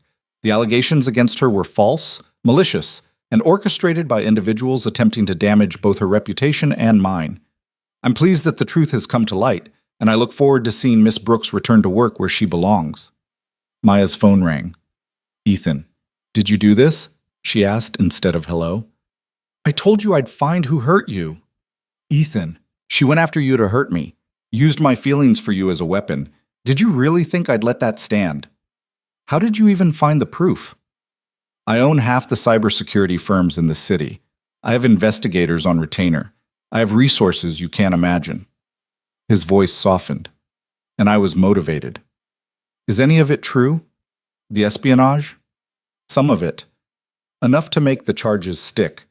The rest is just collateral damage." Maya closed her eyes. "You destroyed her." "Yes. Because of me. Because she came after what's mine." He paused. "You're mine, Maya, and I protect what's mine." The possessiveness should have scared her. Instead, it sent heat through her entire body. "When can I see you?" she asked. "Tonight. My place. I'll send the address." "Your actual place? Not a hotel?" "My actual place. No more hiding." His voice dropped lower. "The world knows now. We might as well stop pretending." After they hung up, Maya sat with her laptop, watching her name trend again, but different this time. #justice. For Maya. #Cade Industries strong. #Lena Shin cancelled. The narrative had flipped. Now she was the victim of a vicious attack, brave for enduring it, admirable for her professional accomplishments. It should have felt like victory. Instead, it felt like standing in the eye of a hurricane, knowing the storm wasn't over yet. That night, Maya took a car service to an address in Tribeca. The building was elegant, understated, expensive in a way that didn't need to announce itself. Ethan met her at the door to his penthouse, and the sight of him made everything else fall away. He pulled her inside and kissed her like a drowning man finding air. "I missed you," he said against her mouth.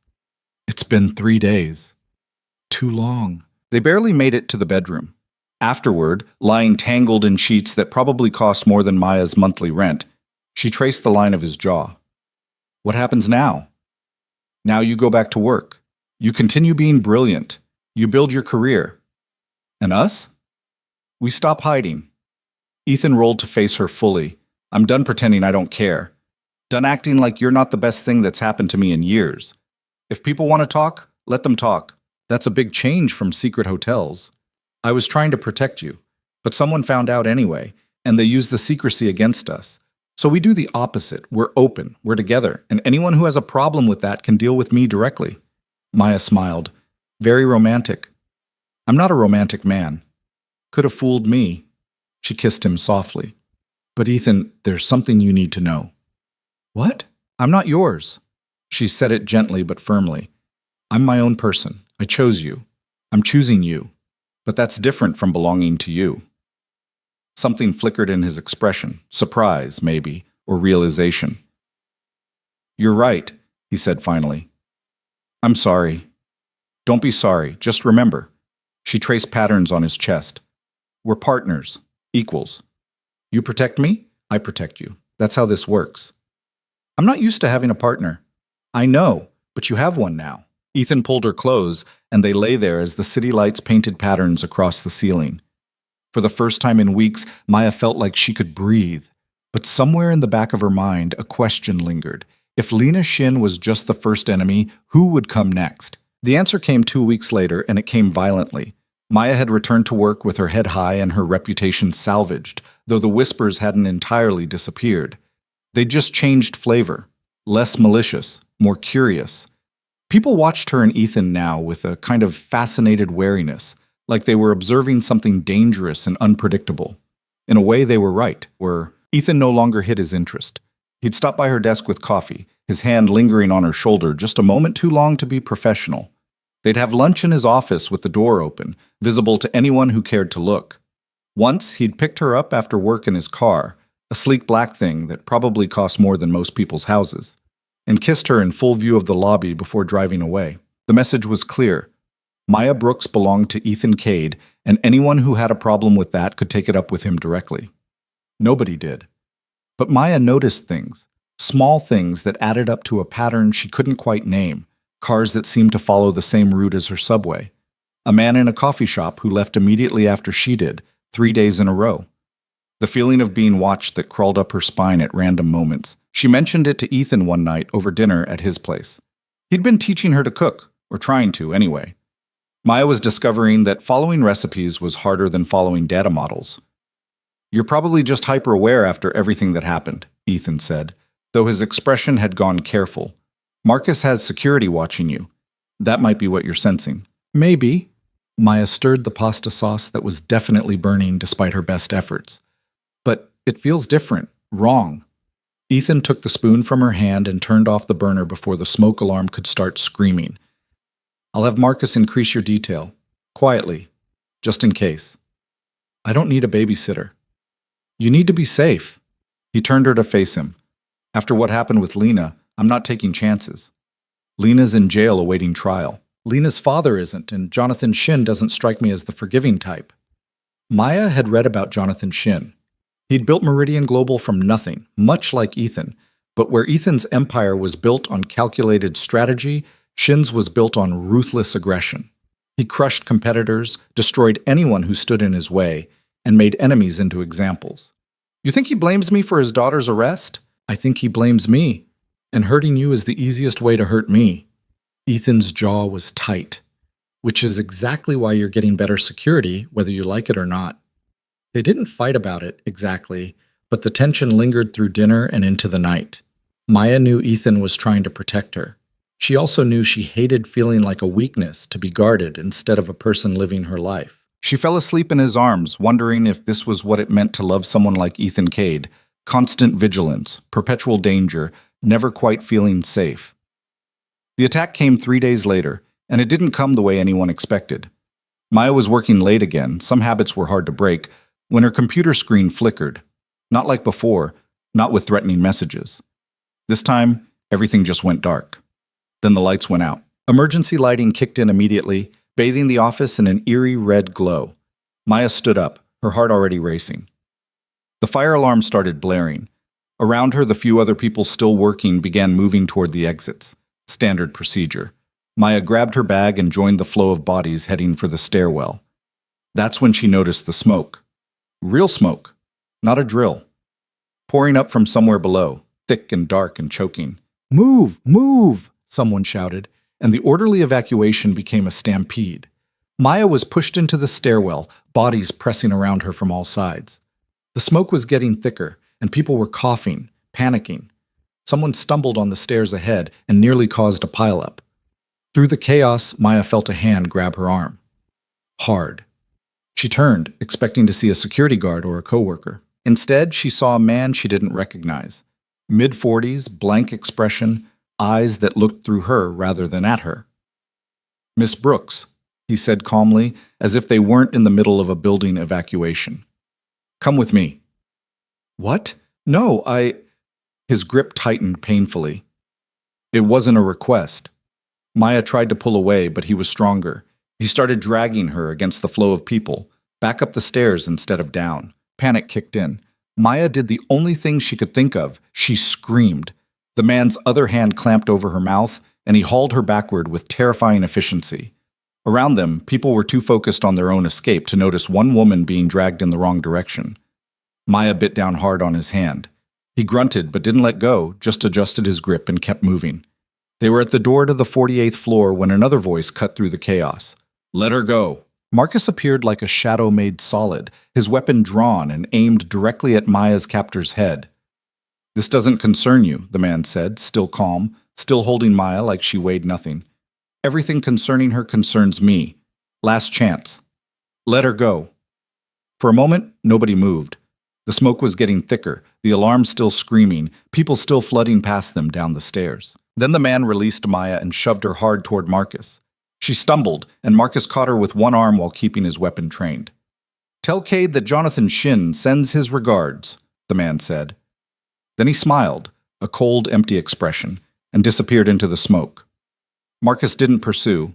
He grabbed Maya's hand and pulled her down the stairs, moving with the crowd now, his body positioned between her and everyone else. They made it outside to chaos. Fire trucks, police cars, people everywhere. The smoke was pouring from the 32nd floor. Finance, Maya's brain registered distantly. Someone had set an actual fire. Marcus pulled her away from the crowd toward a black SUV that appeared out of nowhere.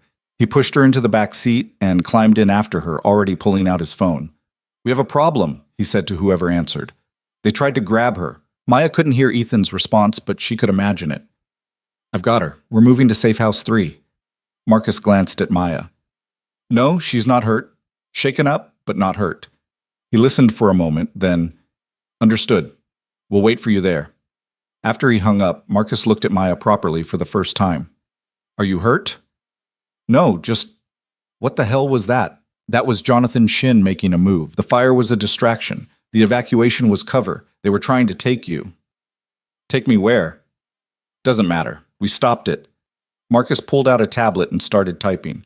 "But this changes things. You can't go home, can't go to work, can't be anywhere predictable until we neutralize the threat." "You mean until you find Jonathan Shin and do whatever Ethan does to people who cross him?" Marcus looked at her steadily. "Yes, that's exactly what I mean."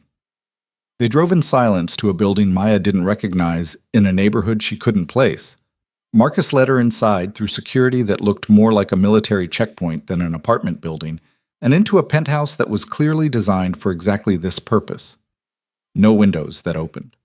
Reinforced doors, security cameras everywhere. A safe room with walls that probably could withstand a bomb. "Make yourself comfortable," Marcus said. "Ethan will be here soon." "How soon?" "Knowing him? He's probably breaking every traffic law in the city as we speak." It took 17 minutes. Maya heard him before she saw him, his voice cutting through the apartment, sharp and deadly. "Where is she?" Then he was there, crossing the room in 3 strides and pulling her against him so hard it almost hurt. "Are you okay? Are you hurt? Did he touch you? I'm fine. Marcus got there in time. Ethan pulled back just enough to look at her, his hands on her face, her shoulders, checking for injuries with barely controlled panic in his eyes. Define in time. He grabbed me, tried to take me up instead of down, said to tell you that Jonathan Shin sends his regards. Maya's voice was steadier than she felt. But Marcus stopped him before anything worse happened. Ethan's expression went absolutely cold. He released Maya and turned to Marcus, and when he spoke, his voice was devoid of all emotion. Tell me everything. Marcus laid out the situation with military precision. The fire had been deliberately set. The security systems had been compromised from the outside. The man who'd grabbed Maya had vanished, literally. No trace on any security camera after he'd left the stairwell. Professional, Marcus concluded. Former military, probably special forces, the kind of operative you hire when you want something done quietly and efficiently. Shin hired him. Almost certainly. The message was clear. Then we send a clearer one. Ethan's voice was quiet, and somehow that made it more terrifying. I want everything, every asset Shin has, every connection, every weak point. I want his company dissected. I want his allies identified and isolated. I want him to wake up tomorrow and realize his entire world is collapsing. Ethan, Maya said quietly. He looked at her, and the rage in his eyes was barely controlled. They tried to take you. They set a building on fire, my building, and tried to kidnap you in the chaos. You could have died in that stairwell. You could have... He stopped, breathing hard. I'm going to destroy him. I know, but come here first. Ethan crossed to her, and Maya took his hands in hers. I'm okay. I'm right here. I'm safe. This time, his hands tightened on hers. What about next time? What happens when they try again with better planning and more resources? What happens when I'm not fast enough or smart enough or... Stop. Maya pulled him closer. You can't control everything. You can't protect me from every possible threat. Watch me. Ethan. No? He cupped her face, and his eyes were blazing. You don't understand. You're the only thing in my life that matters.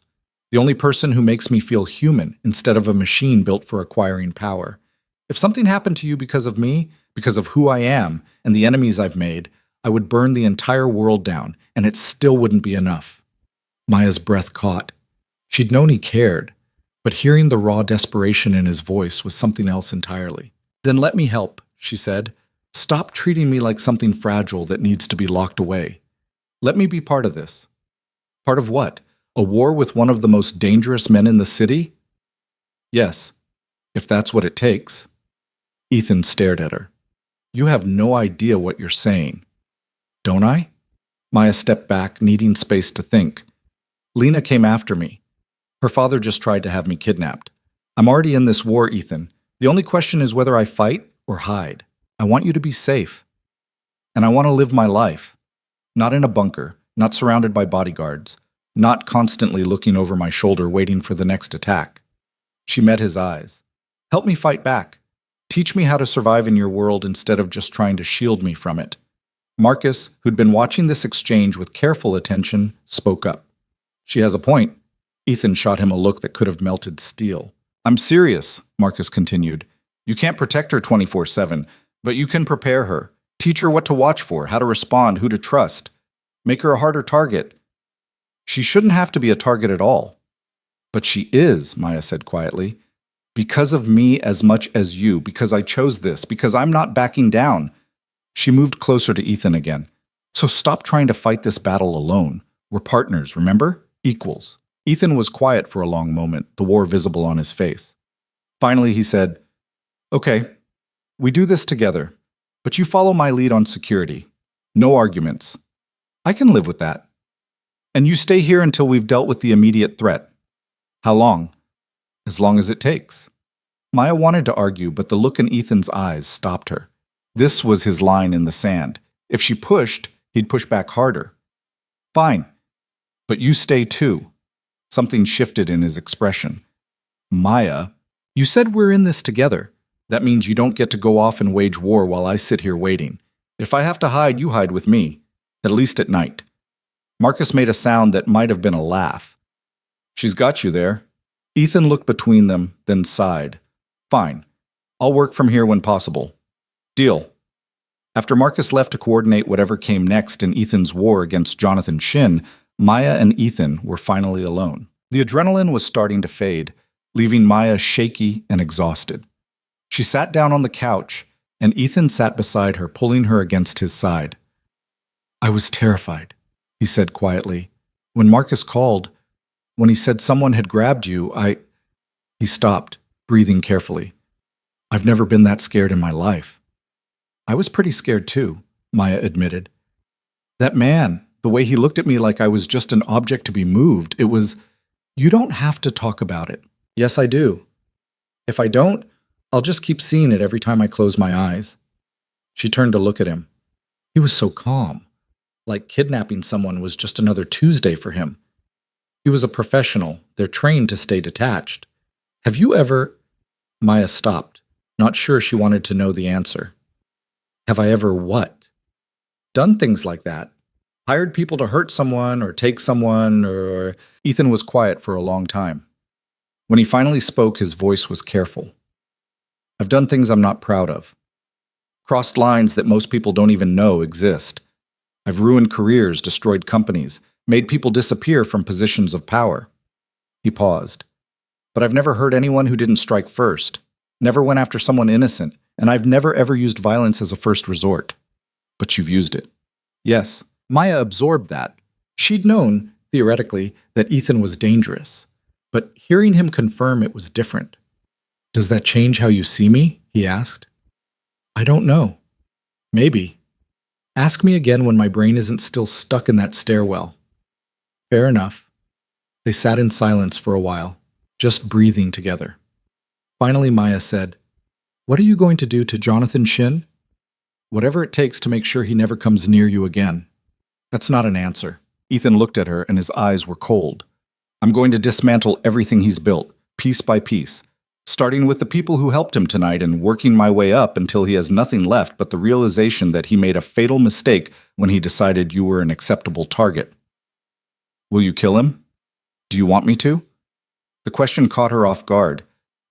No, I don't think so, but I don't know. Then I won't. Unless he forces my hand." Ethan pulled her closer.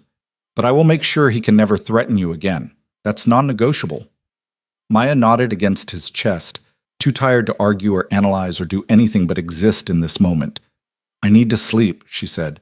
"Everything else can wait until tomorrow." Ethan carried her to the bedroom, an unnecessary gesture, but Maya didn't complain, and they lay down together fully clothed. As she drifted off, she heard him whisper, "I love you."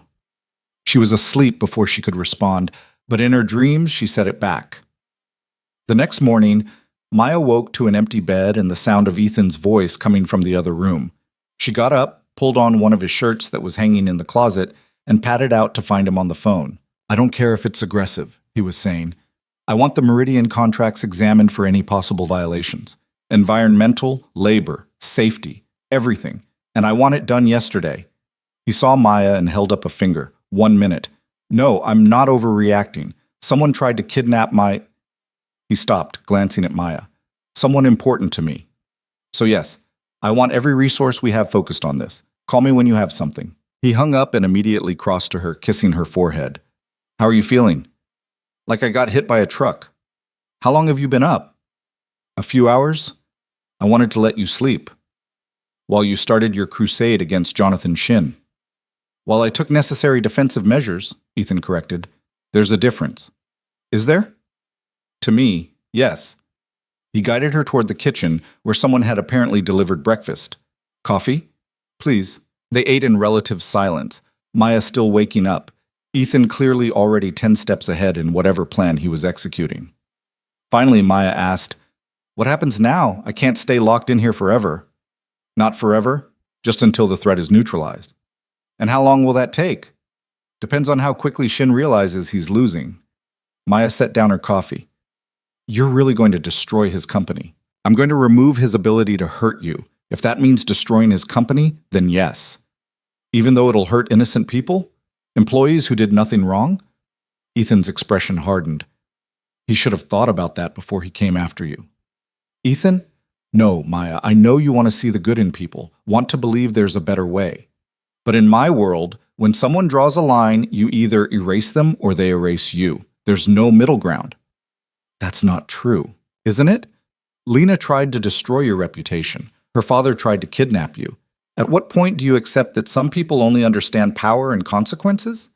Maya wanted to argue, wanted to say there had to be another way. But she kept seeing that man's blank eyes, kept feeling his hand clamped over her mouth, kept hearing him say that it wasn't a request. Okay, she said finally. Do what you need to do, but promise me something. What? Promise me you won't become the thing you're fighting against. Don't let destroying him destroy you too. Ethan was quiet for a long moment. Then he took her hand, threading their fingers together. I promise I'll try. That's the best I can offer. It's enough. The next week passed in a strange bubble. Maya stayed in the safe house, working remotely and trying not to go insane from the confinement. Ethan came and went, sometimes for hours, sometimes for days, always returning with updates that sounded like military reports. The investigation into the fire revealed code violations in 3 Meridian properties. They're facing fines and potential shutdowns. Shin's primary investor pulled out of a major deal, something about concerns over leadership stability. 2 of his board members resigned today. No explanation given, but I'm guessing they received information that made staying untenable. Each update was another piece of Jonathan Shin's empire crumbling. Maya should have felt vindicated. Instead, she just felt tired. On the 8th day, Ethan came home looking grimmer than usual. What happened? Maya asked immediately. Shin reached out, wants to negotiate. Negotiate what? A ceasefire. He backs off, I back off, everyone walks away. Maya's heart leaped. That's good, right? That means it's over. It means he's realized he's losing and wants to cut his losses. Ethan sat down heavily. But it doesn't mean it's over. It just means he'll be more careful next time. So don't give him a next time. Accept the ceasefire. Let it end. And if he breaks it, if he waits 6 months or a year and tries again when my guard is down, then we deal with it then. But Ethan, you've made your point. He knows not to mess with you. Isn't that enough? Ethan looked at her for a long time. You really want me to stop? I want this to be over. I want to go back to work, go home, live my life without feeling like I'm in witness protection. She moved closer to him. You won, you've won. He's broken. His company's in shambles. Everyone knows what happens when someone crosses Ethan Cade. Finishing him off now is just cruelty. He tried to take you. I know, and I'll never forget that. But I also don't want to spend the rest of my life watching you turn into someone who can't stop fighting, even when the war is over. Ethan pulled her into his lap, holding her like she might disappear. You make me better, he said quietly. And worse. Better because you remind me there's more to life than power and control. Worse because you make me willing to do terrible things to keep you safe. Then let me keep you from doing those terrible things. Accept the ceasefire. Let it end. On one condition. What? Shin makes a public statement, takes responsibility for what happened, acknowledges that you were an innocent target and clears your name completely. Maya blinked. You think he'll do that? For the right incentive, yes. I'll offer to halt the dismantling of his company if he gives you a full public exoneration. You do that after everything? I'd do anything for you. He said it simply, like it was the most obvious thing in the world. Even make peace with someone I'd rather destroy. 2 days later, Jonathan Shin appeared at a press conference looking 10 years older than his last public appearance. He read a statement that his lawyers had clearly written, but Ethan had definitely approved, taking full responsibility for the attacks on Maya and the Cade Industries building. Miss Brooks was an innocent party who became a target solely due to my misguided attempts to retaliate against Ethan Cade for my daughter's legal troubles. I deeply regret the harm caused to her reputation and her safety. She is a talented professional who earned her position through merit, and I hope this statement helps restore what my actions damaged. It was humiliating for him, vindicating for Maya, and exactly the kind of power move that Ethan excelled at, making his enemies submit publicly while looking magnanimous for accepting the apology. When it was over, Maya was finally free to go home. She and Ethan stood in her apartment, her actual, familiar, slightly shabby apartment, and she felt like she could breathe fully for the first time in weeks. It's really over? She asked. For now. Ethan pulled her close. But Maya, you need to understand something. Being with me means there will always be threats. always be people who see you as leverage or a weakness. This won't be the last time. I know. And you're still choosing this? Choosing me? Maya looked up at him, at this complicated, dangerous, impossible man who'd turned her life upside down. Yeah, she said, I'm still choosing you. He kissed her then, soft and deep, and full of promises neither of them could guarantee, but both of them meant anyway.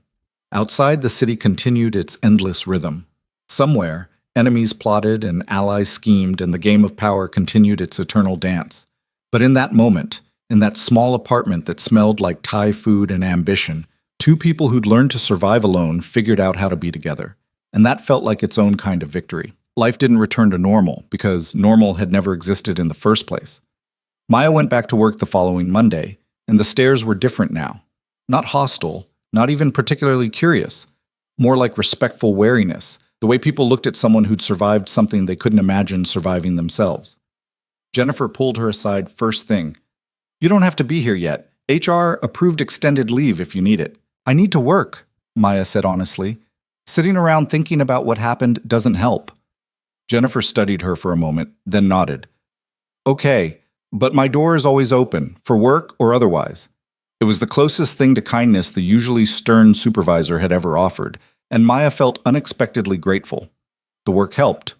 Numbers and projections and market analysis were predictable, controllable. They made sense in a way that the rest of her life currently didn't. But even immersed in spreadsheets, Maya couldn't shake the feeling that something had fundamentally shifted. Not just in her relationship with Ethan, but in herself. She'd always been driven, always pushed herself to prove she belonged. But now there was an edge to it, a hardness that hadn't been there before. She found herself evaluating people differently, not just their competence, but their potential threat level. Found herself checking exits in every room, noting who stood too close or watched too long. You're different, Zoe observed one night over wine that had upgraded from cheap to mid-range now that Maya's salary could afford it. Not bad different, just harder. I got attacked and almost kidnapped. That changes a person. I know, but it's more than that. Zoe poured them both another glass. You move differently now, like you're always ready for something to go wrong. Maya wanted to deny it, but Zoe was right. Ethan's been teaching me things. How to read situations, how to defend myself, how to disappear if I need to. He's turning you into a mini version of himself. No, he's teaching me how to survive in his world. Maya swirled her wine. There's a difference. Is there? Because from where I'm sitting, you're changing to fit his life instead of him changing to fit yours. The observation stung because it held truth. What am I supposed to do? Pretend I don't need those skills? Pretend people aren't going to keep coming after me because of who I'm with? No, but you could also ask yourself if being with someone who requires you to learn combat skills and escape routes is really what you want for your life. Maya set down her glass. You don't like him. I don't know him well enough to like or dislike him, but I know you. And the woman sitting across from me right now, constantly checking the door, analyzing everyone who walks by, living in a state of permanent vigilance, that's not the Maya I've known for 8 years. Maybe that Maya was naive. Maybe she needed to grow up and see the world as it really is. Or maybe, Zoe said gently, she's confusing survival mode with normal life. There's a difference between being aware and being paranoid. They didn't fight, but the conversation left a residue Maya couldn't shake. That night, lying in Ethan's arms in his penthouse, she asked, Am I changing too much? Ethan had been half asleep, but the question brought him fully awake. What do you mean? Zoe says I'm different, harder, that I'm turning into you. And you think that's a bad thing? I don't know. Is it? Ethan was quiet for a moment, his fingers tracing absent patterns on her shoulder. When I was younger, I thought strength meant never showing weakness, never letting anyone close enough to hurt you. I built my entire life around that principle. He paused. And I was miserable. Successful, powerful, respected, and completely alone.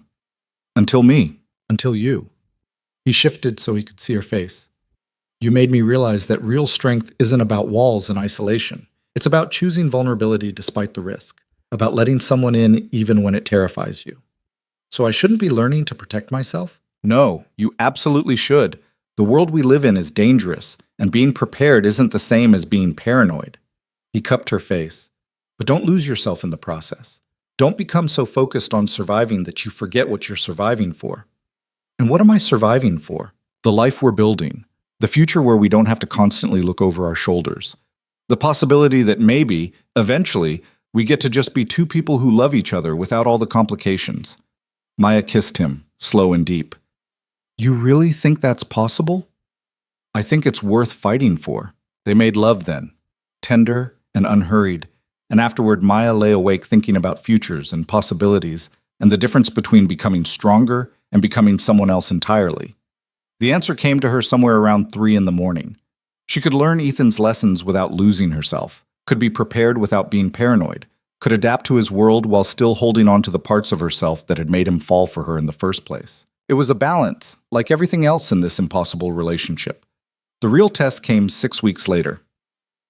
Maya was in a meeting with the executive team. She'd been promoted again, this time to senior analyst with a seat in strategy discussions, when David burst in looking pale. I'm sorry to interrupt, but we have a situation. Everyone looked at Ethan, who'd been leading the meeting. His expression went carefully blank. What kind of situation? The kind that requires immediate attention, sir?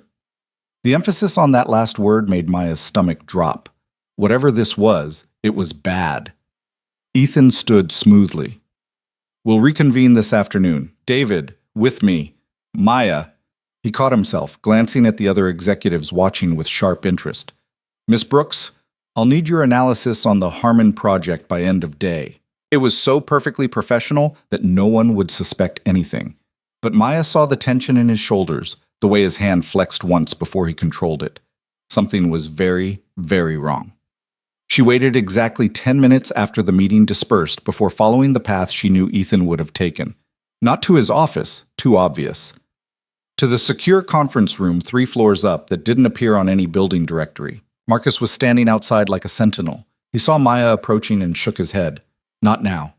What's happening? Something you don't need to be involved in. Marcus? Maya stopped directly in front of him. I'm already involved. I have been since the moment Ethan promoted me. So either tell me what's going on or let me in there to find out myself. Marcus studied her for a long moment. Then, surprisingly, he stepped aside. Your funeral. Maya opened the door to find Ethan, David, and 2 people she didn't recognize hunched over a laptop. The screen showed what looked like financial records, and everyone's faces were grim. Ethan looked up, and his expression cycled through surprise, frustration, and resignation in quick succession. Maya, you shouldn't be here. Probably not, but I am. She closed the door behind her. What's wrong? The 2 strangers looked at Ethan questioningly. He sighed. Maya Brooks, this is Rachel Kim and Thomas Wade from our forensic accounting team.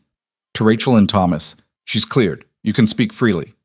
Rachel pulled up a different screen. We've been conducting routine audits of all major transactions, and we found something. Someone's been siphoning money from Cade Industries for the past 14 months. Small amounts, routed through shell companies and offshore accounts, but it adds up to approximately $47 million. Maya's breath caught. Embezzlement. Worse, Thomas said. Whoever's doing this has access to executive-level accounts. They know our security protocols, our audit schedules, everything. This is an inside job. How inside? Maya asked. Ethan's expression was carved from ice. Senior management or above. That's a list of exactly 12 people. 11, David corrected quietly. You're on that list too, but obviously 11 then. Ethan's jaw was tight. One of my most trusted people has been stealing from me for over a year. The question is who? Maya's analyst brain kicked in immediately. Can I see the transaction patterns? Rachel hesitated, looking at Ethan. He nodded and she pulled up the data. Maya studied it for several minutes, her mind cataloging patterns and anomalies. There. See how the transfers spike right after quarterly reports? And how they're always routed through Asian markets first before bouncing to the Caribbean? So? Thomas asked. So whoever's doing this has access to quarterly numbers before they're released, and they're using time zone differences to obscure the paper trail. That narrows your suspect pool to people involved in financial reporting. She looked at Ethan. How many of your 11 senior managers are directly involved in quarterly reports? 4? CFO, Controller, Head of Finance, and VP of Strategic Planning. Jennifer, Maya said, and her heart sank. Ethan's expression confirmed her fear. It's not confirmed. We need more evidence. But over the next 3 hours of digging, the evidence became undeniable. Jennifer Maris, Maya's supervisor and mentor, the woman who'd defended her and taught her and made her better. She'd been systematically stealing from Cade Industries for over a year. Why? Maya asked when they finally had enough proof to be certain. She makes excellent money. She's respected. Why risk everything? Gambling debts, Rachel said, pulling up another file. She's been using offshore casinos, lost nearly $60 million in the past 2 years. The embezzlement was probably meant to cover her losses before anyone noticed. Maya felt sick. She'd trusted Jennifer, had looked up to her, and the entire time Jennifer had been a thief. What happens now? She asked. Ethan's expression was cold. Now I have Marcus escort her out and hand everything over to the authorities. She'll be arrested, prosecuted, and spend the next decade in prison if the DA does their job. She helped me, Maya said quietly. When everyone else was convinced I'd slept my way to the top, she defended me. She made me better at my job. She also stole $47 million. Ethan's voice was hard. Whatever good she did doesn't erase that. I know, Maya stopped, not sure what she was trying to say. Ethan's expression softened slightly. You can care about someone and still hold them accountable. The two aren't mutually exclusive. Feels like they should be mutually exclusive right now. Welcome to the complicated reality of running an empire. He stood, signaling the end of the meeting. Rachel, Thomas, compile everything for legal. David, arrange for the authorities to be here in 2 hours. I want this handled quickly and by the book. No room for her lawyers to claim impropriety. Everyone scattered to their tasks, leaving Maya alone with Ethan. I'm sorry, he said. I know she meant something to you. She was one of the few people who treated me like I deserved to be here. Maya's voice cracked slightly. And the whole time she was a criminal. People are complicated. They can be kind and cruel, helpful and harmful, often simultaneously. He pulled her into his arms.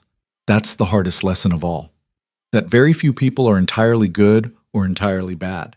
Most of us exist in the gray areas, doing the best we can and sometimes failing spectacularly. Maya held on to him, taking comfort in his solid presence. Is that how you see yourself? Gray? I see myself as someone who's done terrible things for what I believed were good reasons. Whether that makes me gray or just good at justifying my choices, I honestly don't know. But you keep trying to be better. Because of you. Before you, I didn't care about being better. I just cared about being successful. He pulled back to look at her. You changed that. Changed me. They stood there for a moment, two imperfect people trying to figure out how to be good together. Then Ethan's phone rang, and reality crashed back in. Watching Jennifer be let out of the building in handcuffs 2 hours later was one of the hardest things Maya had ever done. Jennifer saw her standing there, and something complicated flickered across her face. Shame, defiance, regret, anger, all mixed together. I'm sorry, Jennifer said as she passed. For what it's worth, you really did earn your place here. That part was real.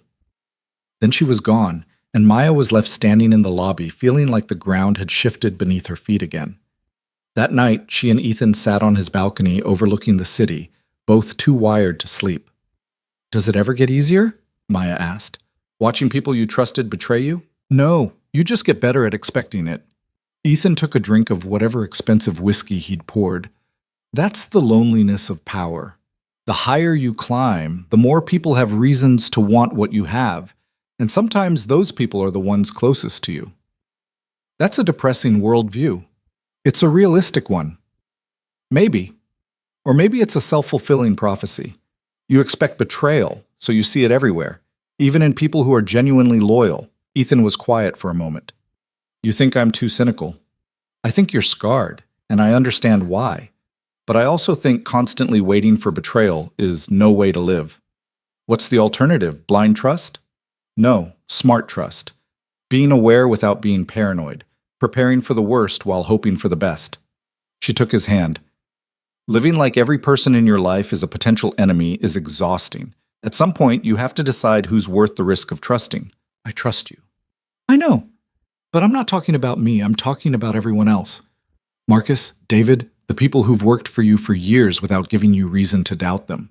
At some point, you have to let yourself believe that maybe, just maybe, some people are exactly who they seem to be. Ethan pulled her closer, tucking her against his side. You make it sound simple. It's not simple, but it's necessary.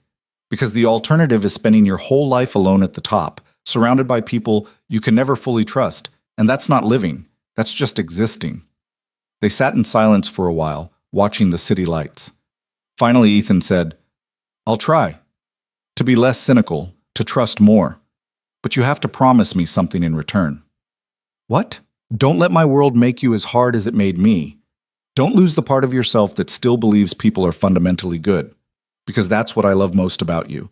You've seen the worst of what people can do, and you still choose hope. Maya kissed him, tasting whiskey and truth. Deal. You work on trusting more. I'll work on not losing my optimism. We'll meet somewhere in the middle. The middle sounds good. The weeks that followed were strange. Jennifer's arrest made headlines, and Maya found herself fielding questions from reporters she'd learned to ignore. The department was in chaos, reorganizing under new leadership while everyone processed the betrayal.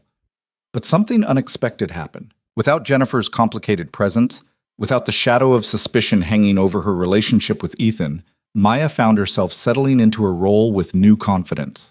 She wasn't the intern who'd lucked into a promotion anymore. She was a senior analyst who'd proven herself through multiple crises and come out stronger.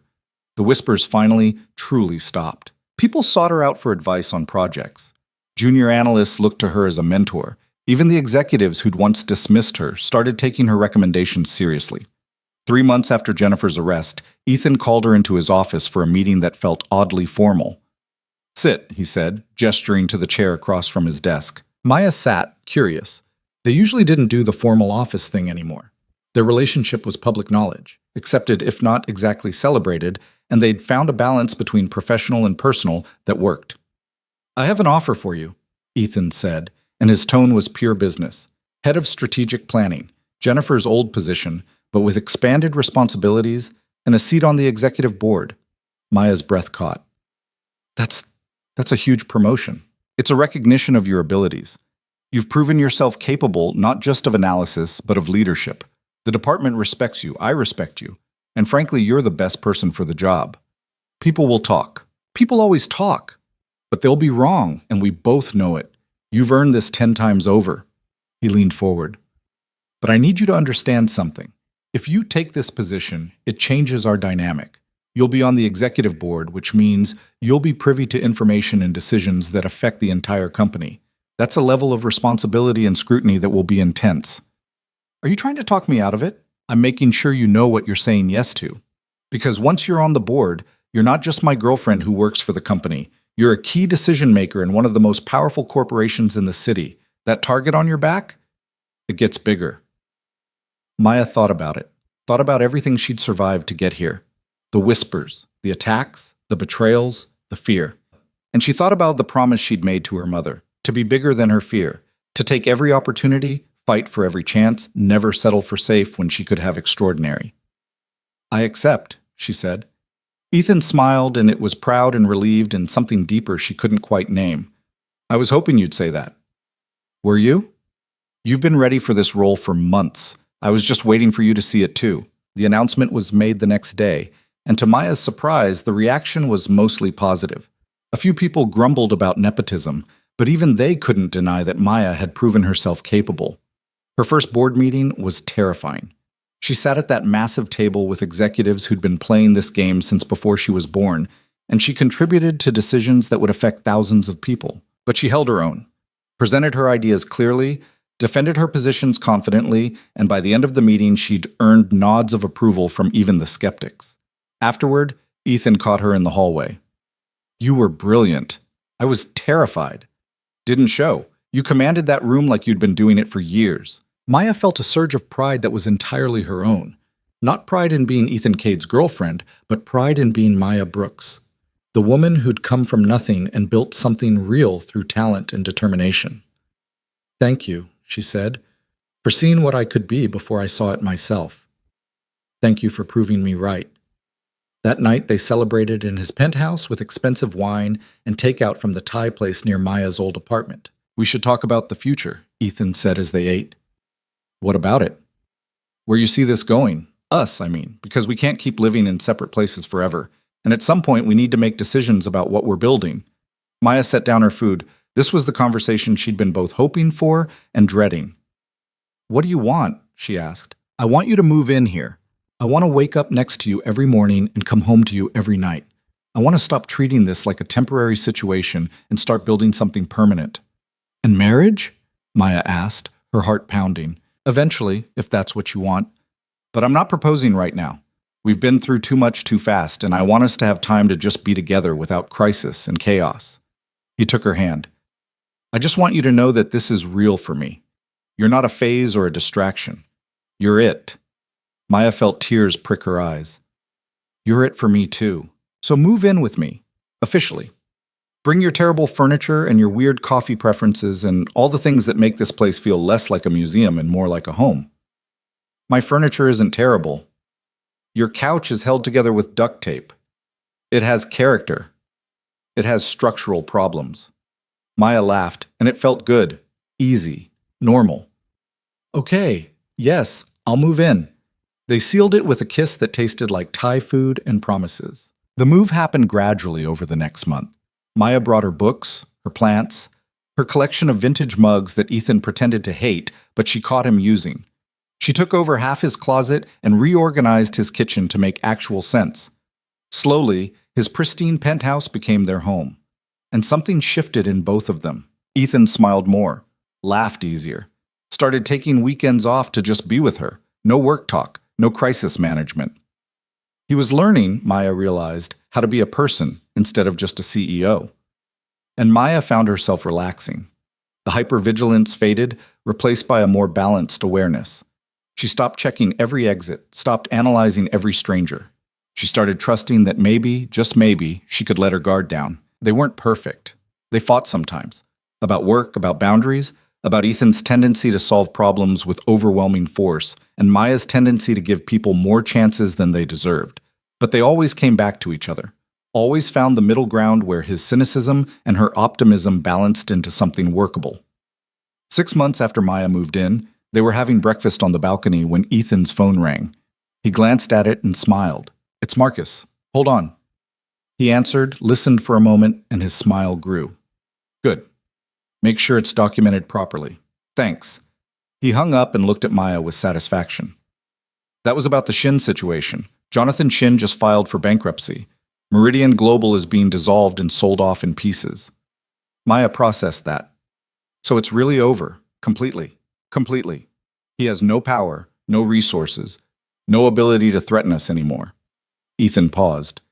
You were right, by the way, about accepting the ceasefire when I did. If I'd kept pushing back then, this would have gotten uglier, but stepping back and letting his own poor decisions destroy him was smarter. You're admitting I was right about something? Don't let it go to your head. She grinned and kissed him. Too late. But privately, she felt the last piece of tension she'd been carrying finally release. It was really, truly over. The threats, the attacks, the constant looking over her shoulder. They were safe as anyone could be in their world. That night, lying in bed with Ethan's arms around her, Maya thought about everything that had happened since the day she'd crashed into him with an armful of papers. She'd been terrified that day. Exhausted, overwhelmed, running on coffee and determination. She'd looked into the eyes of Manhattan's most feared CEO and felt annoyance instead of terror. And that moment had changed everything. What are you thinking about? Ethan asked, his voice sleepy. How different my life is now. How different I am. Regrets? No. Not even a little bit. She turned to face him in the darkness. Do you remember what you told me that first night we were together? That you'd never felt this way about anyone? I remember. I didn't believe you then. Thought you were just saying what I wanted to hear, but I believe you now. What changed? I saw you change. Saw you let me in even when it scared you. Saw you try to be better, even when being ruthless would have been easier. She touched his face, feeling the slight stubble there. You're not the same man you were 8 months ago. Neither are you the same woman. No, but we changed together. That's the important part. She kissed him softly. We made each other better. You made me better. I just taught you to survive. You taught me to be strong. There's a difference. Ethan pulled her closer and they lay there in comfortable silence. Finally, he said, I love you. I don't say it enough, but I do. You're the best thing that ever happened to me. Even though I crashed into you and ruined your expensive shoes, especially because of that. You came into my life like a hurricane and destroyed every wall I'd spent years building, and I've never been happier. Maya felt tears prick her eyes. I love you too, even though you're dramatic and overprotective and occasionally terrifying. Occasionally? Okay, frequently, but I love that about you too. They fell asleep wrapped around each other, two people who'd found something neither had been looking for but both desperately needed. The next morning, Maya woke to find Ethan already up, standing at the window looking out over the city the way he always did. She joined him, tucking herself against his side. What are you thinking about? She asked. Everything we've built. Everything we still have to build. The future. Sounds heavy for a Saturday morning. I've been thinking about something. He turned to face her fully. I want to start a foundation, using my resources to actually help people instead of just accumulating more power. Maya blinked in surprise. Really? You once told me that my world was wrong, that measuring everything in power and control was missing the point. I think you were right. I want to do something that matters beyond the next acquisition or the next billion. What kind of foundation? Education, primarily. Scholarships for kids like I was, foster kids, kids from nothing, kids who have potential but no resources. Give them the chances I had to fight for. He looked almost vulnerable. What do you think? I think that's the best idea you've ever had. Maya felt pride swell in her chest. And I think your younger self would be proud. Will you help me build it? Of course. We're partners, remember? Partners, Ethan repeated like he was testing the word. I like that. They spent the rest of the morning planning, and by the end of it, they had the rough framework for something that could change lives. It wasn't enough to erase Ethan's past or absolve him of the ruthless things he'd done. But it was a start, a way of using power for something beyond just accumulating more of it. Over the following months, the foundation took shape. They hired staff, established criteria, set up endowments, and when they announced the first scholarship recipients, 20 kids from circumstances similar to what Ethan had survived, Maya saw something in his expression she'd never seen before. Peace. Like he'd finally found a way to reconcile who he was with who he wanted to be. The announcement made news, and public opinion of Ethan Cade shifted slightly. He was still feared and respected, still known as ruthless and dangerous. But now there was another dimension to him, a recognition that even the coldest men could choose warmth. A year after that first collision in the lobby, Maya stood at a podium announcing the second round of scholarships. 50 this time, with plans to expand every year. She looked out at the audience and saw Ethan standing in the back, watching her with undisguised pride. And she realized something. They'd done it. Built something real out of the chaos. Created a life that balanced power with purpose, success with meaning. It wasn't perfect. They still faced challenges, still dealt with enemies and complications, and the messy reality of living in a world that wasn't always kind. But they faced it together. After the announcement, they went home to their penthouse. Not his penthouse anymore, but theirs. They cooked dinner together, a skill they'd both improved at considerably. They talked about work and plans and the documentary they'd been watching. Normal things, beautiful things. Later, lying in bed, Maya said, "Do you ever think about how different things would be if I'd been watching where I was going that day?" Every day. And I'm grateful you weren't. Grateful for every coincidence and accident and impossible moment that led us here. He kissed her forehead. I spent my whole life building walls and accumulating power, thinking that was what strength looked like. And then you walked in, crashed in, really, and showed me that real strength is letting someone see you, really see you, flaws and fears and all, and choosing to be vulnerable anyway. That's very philosophical for someone who once told me he doesn't believe in accidents. I don't. I believe in fate. And fate brought me you. Maya smiled against his chest. You know what I think? What? I think we saved each other. You taught me to be strong. I taught you to be human. You showed me a world beyond what I thought was possible. I showed you a life beyond power and control. So we're even? We're partners. There's no keeping score. Ethan laughed, and it was warm and genuine and entirely unguarded. How did I get so lucky? You didn't. You earned it. By being brave enough to let someone in. She looked up at him. By choosing love over fear. By becoming the man you are instead of staying the man you were. Same goes for you. They kissed, and it was sweet and slow and full of promises they'd already started keeping. Outside, the city continued its endless rhythm. Power shifted, empires rose and fell, people fought and loved and struggled and survived. But in that penthouse high above it all, two people who'd learned to survive alone had built something better together. And that was the real victory, not the power or the success or the money or the status, but the simple, extraordinary fact that they'd found each other in a city of millions, that they'd chosen each other despite every reason not to, that they'd built a life that balanced strength with softness, ambition with love, individual identity with partnership. Maya Brooks had come to New York with nothing but determination and a dream of being extraordinary. She'd found something better. She'd found herself. She'd found purpose. She'd found love with a man who'd taught her that strength and vulnerability weren't opposites, but complements. And Ethan Cade, the man who'd spent decades building walls and accumulating power, had learned that the greatest strength of all was letting someone in. That being seen, truly seen by another person, wasn't weakness, but courage. They'd both changed, both grown, both become better versions of themselves by reflecting the best parts of each other. And as they fell asleep wrapped around each other, the city lights painting patterns across the ceiling, they both knew the same truth. This was just the beginning. Not of their story that had been written in collisions and coffee and late-night conversations and choosing each other again and again despite every obstacle, but the beginning of everything that came after, the life they'd build together, the foundation they'd grow, the love they'd nurture through whatever challenges came next. Because that was the real lesson neither of them had expected to learn. Power wasn't about control. It was about choice. And every day, they chose each other. That was the greatest power of all.